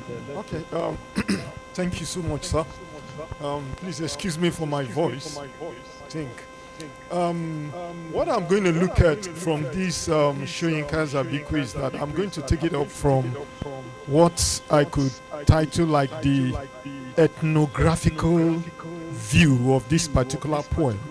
I know that it's very easy for people to take this poem up at the political level, but let us try to look back to the origin, which had to be with the Yoruba worldview. This kind of poem, often I think people may not really understand it, except you belong to some of the Yoruba groups and the people who are dealing with cosmology, mysticism, and whatsoever. I think it was a month ago, I was trying to go to one of the villages. I was searching for materials. So I called one of my uncles that still reside there. And when I got to meet him, he now told me something that struck me. He now said, in my own ancestral home, the home that is not known to me because my father and the new liberal kind of children and parents, they never tried to take their children back home. So he now told me, he said, there is one Erebeji, that is figurine, that belongs to the family. He said there are 14 in number, and he kept them for the family so that any time in the future anybody could come and worship them. I just like, this sounds a little bit weird. So I have to go closer and ask him to tell me more about those figurines. Then he now told me that my great-grandmother gave birth to twins 7 times, and those twins, they died. But as each one of them, as each pairs are dying, my great-grandfather decided to carve an image, 2 for each of them. So the family got the 14 of them that died, but never lived with the family, but went down into the other world. But their figurines are around for us to see. So in the time past, they do worship them. Now let me come back to Soyinka's Abiku. In the Yoruba tradition, I think more of the Abiku is about some kind of problems that we are unable to solve. And even in our various homes, there are one form of Abiku or the other that is threatening our existence. And except you can see it from that angle, you may not be able to give it the cultural interpretation that is coming with Soyinka's Abiku. Now, for instance, the Abiku here talked about the amulets. That is, if you've seen an average traditionalist putting on an amulet, is an effort trying not to be conquered by the vicissitude of the world. But sometimes those amulets usually fail. In that same Abiku, the Abiku talked about chains to my legs. What are those chains? You know, there are these Amore, Igbadi, and all what have you that the Yoruba people they have. That they usually use them in order to fight some of the negative cosmic effects that usually happen on human beings. Now, the point I'm trying to establish is that Soyinka is able to go back into the Yoruba cosmology and pick the concept of Abiku, helping us to illustrate what usually happens in our world, even inclusive our homes and each individuals. And unfortunately, just like the parents of Abiku, they could not tie Abiku down until we come to acknowledge that there are certain problems that are in our lives. We can't conquer them. Then they become the Abiku syndrome, the Abiku problem. Even in organizations, there are the Abiku personalities. In various things we do, we keep seeing Abiku coming up, showing in different forms. But unfortunately, the westernization has not made it possible for us to be able to philosophically answer some of the deep psychological questions that are Abiku inclined. So, in other words, the Yoruba point of view from Soyinka's Abiku is that, one, there are certain kind of problems you don't need to bother yourself about, because the more you try to conquer those problems, the more they come back, or they suffice in different form. So, as a human being, you have to come to that conclusion and understand. Once you know that, the next thing to do is that in the journey of life, you start trying to distallize those problems that are Abiku and the ones that are not Abiku. For instance, the Kokumo and the likes of them, various things like that. So in order just to cap it up as an introduction to the whole discourse, is that this is just like an intro to make us to realize that there are a lot of philosophical values that we have in our indigenous philosophy and our indigenous practices that the Western orientation, education, and whatsoever have completely destroyed. And if we can go back to them, we can have solution to many of the problems that we are facing in the course of our life. Thank you, sir. Yes. Okay. Thank you very much.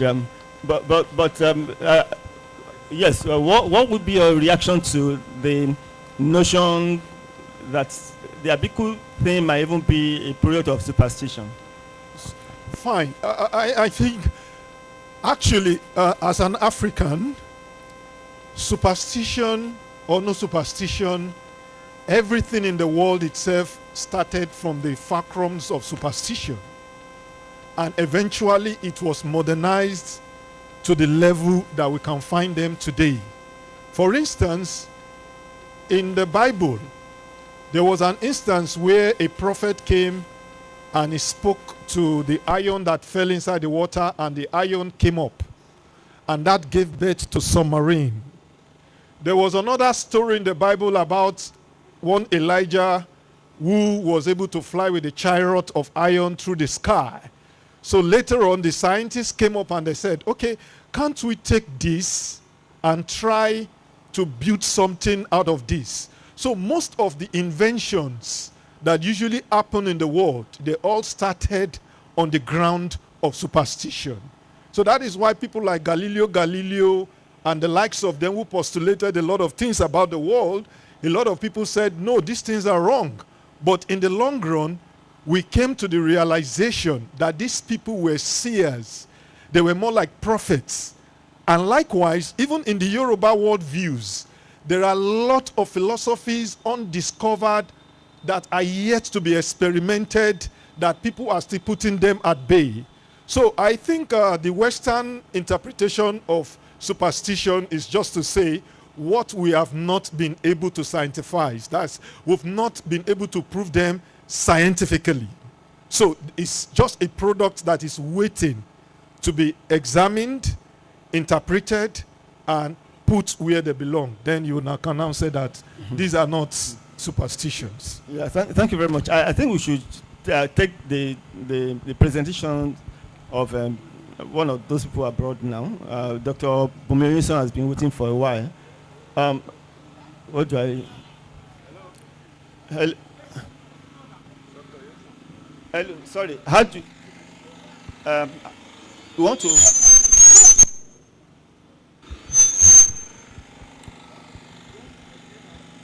So can you fix it for us, please? Dr. Bumirinson to present our... Please, can you unmute and speak to us? Thank you very much.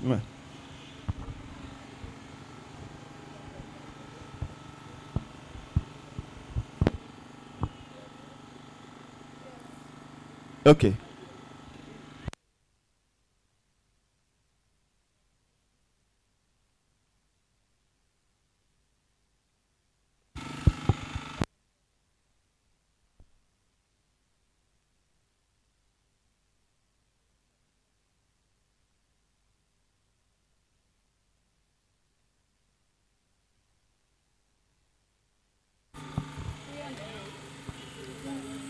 No, off, don't.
Tell her to unmute. She's even speaking. She's speaking. Okay, so please.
Yes, we can. Thank you very much.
Yeah, thank you very much, Ma, for that profoundly insightful thesis.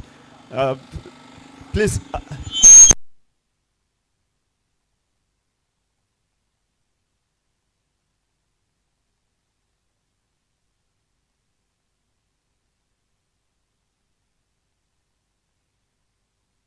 So, okay, so let's get back here. Quickly, time is not our friend. Well, it's not. Okay, just the last round of questions. Sorry, sir, for. So please, okay, yes, in the light of our interventions, our perspectives, what role do you think that poetry or the poets can really play in the evolution of societies? Or so do we just say that poetry, for instance, is meant to just entertain us and maybe perform little or no social function beyond entertainment?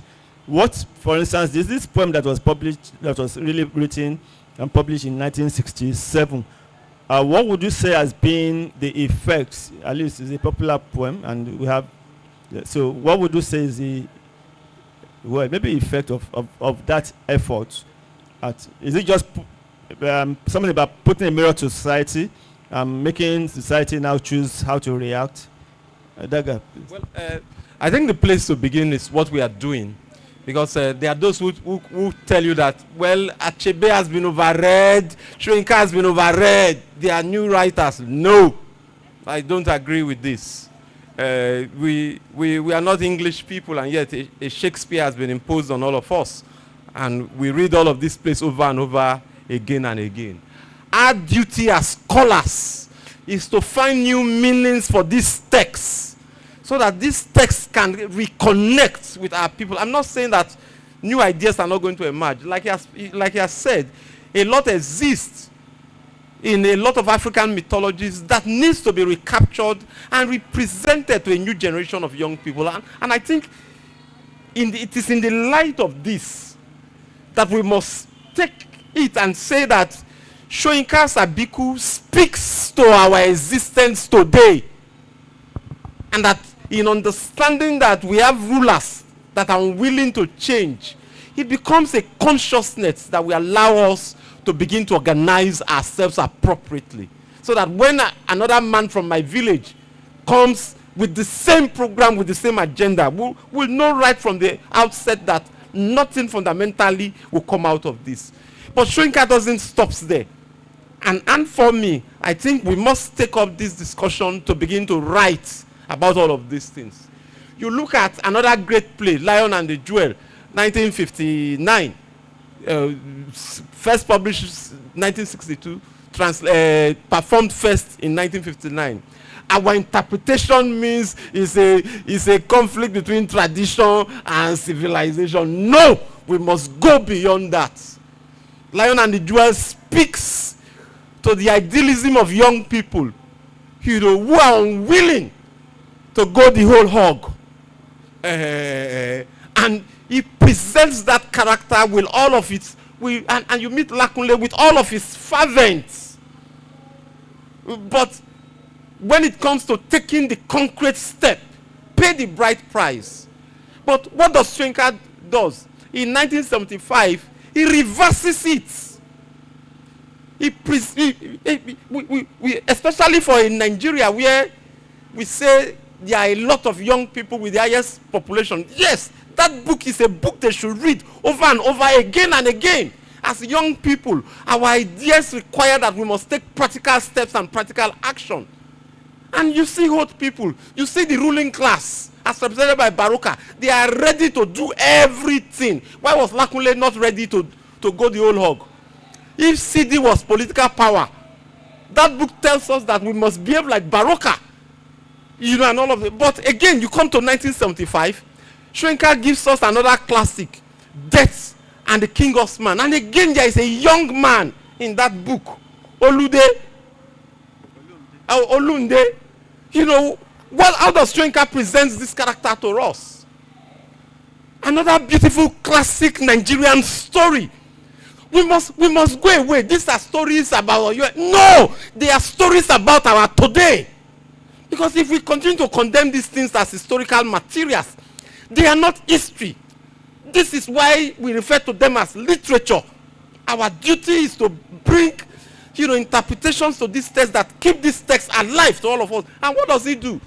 We meet with those who are comfortable with their existence. We meet with the election, and it's not ready to do what is needed to advance society. Shoyinka invests his hope in young people in that text. Because this man returns. And you think that with all, because when they say death and the king of man, within the context of those superstitions and those ideas, that society will be confronted by death, ailment, disease, if the necessary rituals are not condemned. And we meet with an Olunde that is willing to commit the necessary sacrifice to advance society. For me, there is no greater story in that text. Has already been replicated in the End SARS movement, has already been replicated in the End Hunger protest and in the October 1 protest. We must build the necessary courage. We must use our literatures. If we have not written those texts, existing texts must be given the right interpretation to give the new line of enthusiasm and courage. And this man, even with all of his Western traditions, Western education, realizes that it is not me. Society is at stake. If the old and rich are unwilling to take the step, young people must come forward to take that step. And I think it is in this sense that Shoyinka's literature does not speak to literature that are just texts to be read, entertained, and enjoyed. They are texts to be read, understood. Key lessons grabbed from them as a basis of how we will reorganize society. Because at the end of the day, it's only an organized society that people will actually have time to begin to read, and read for entertainment. Yes, art, literature should entertain. The struggle for literature to be an instrument of entertainment will require that society must first survive. So for a literature that is entertaining, entertainment is only for those few who are in luxury. And I think this is the challenge that we must confront ourselves as scholars, as people involved in literary criticism, to draw all of these materials back. Teach younger generations of students the power of this literary text to inspire their own existence, to inspire their own courage. And I think it is for me that Shoyinka fulfills two things. There's one unique thing about Shoyinka's literature, and that is looking for the impossible angle. You sit down with Nigerian Nollywood films. As you start it, you can tell the next scene, the third scene. Shoyinka commits, I don't want to say crime now, but no other word is coming to my head. He commits that beautiful crime over and over again and again. And I think this is one thing all of us can learn from how to write more better. Shoyinka looks for the most impossible angle that will never cross your imagination as what is going to happen. That shock that in your widest of imagination, with all the template that has been laid, and that this is not what is logically expected to happen, Shoyinka always goes for that particular option. And I think that is something to learn again from Shoyinka, the unexpected angle and all of that. Thank you very much. Sorry, my chairman and all the guests that are here, we cannot but make an intervention. Literary criticism does not look straight at the literal dimension to the subject. Criticism itself is developmental within the context of what the poet or whoever the writer is saying. Your perspective can be reactionary, your perspective can be mediatory, it can also be revolutionary. I think you are taking a revolutionary dimension to it, Dagatola. I'm not saying that Dr. Ola is being reactionary, can mediate, by asking, who are these writers? These are not writers steeped in the anthropology of the subject. They are modern writers, and we must give them the credit of modern perspectives. I'm ready to see, of course, we know Abiku in Soyinka embodies that spirit that challenges the ethos. That spirit that drives for a revolutionary contention.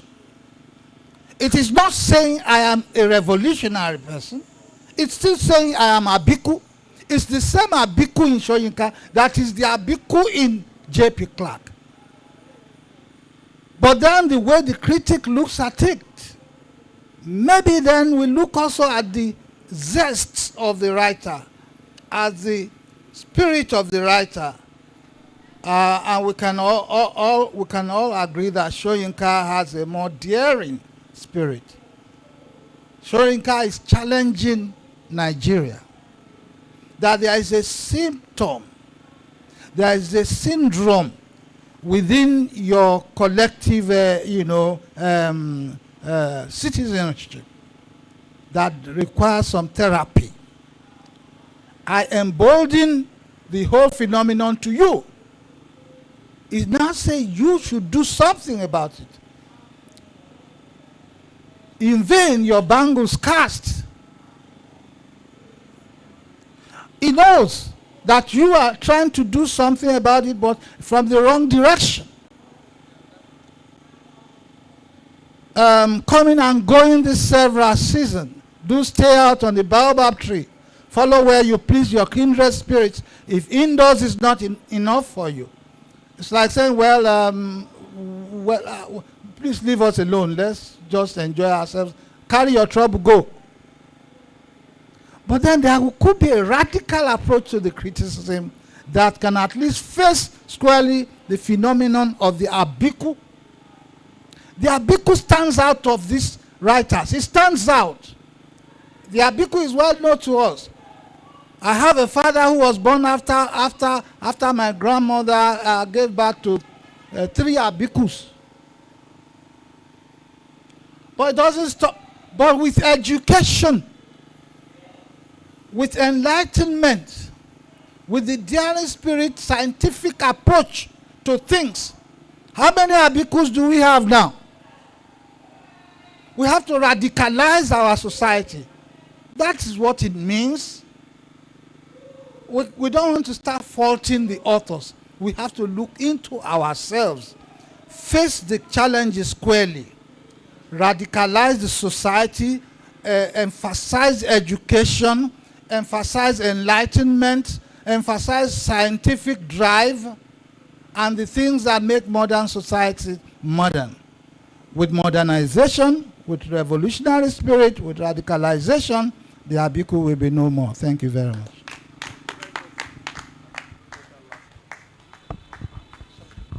Thank you very much, sir, for that powerful intervention. Sorry, Dr. Stuart, we'll dismiss her. Is she still online, please? Okay, please, can we just have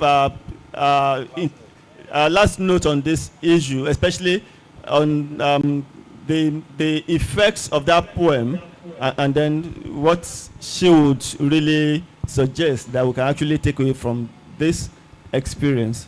Thank you, ma'am.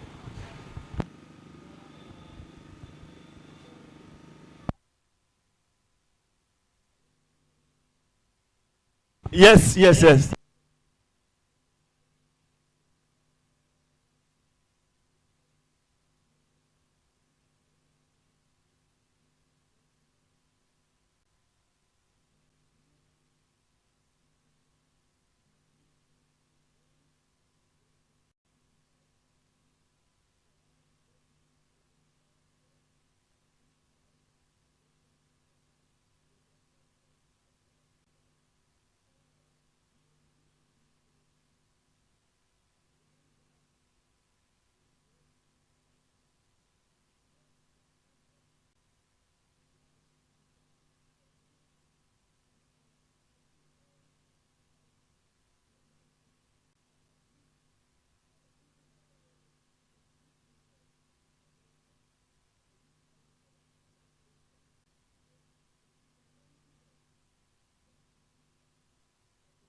Yeah, thank you very much, Ma.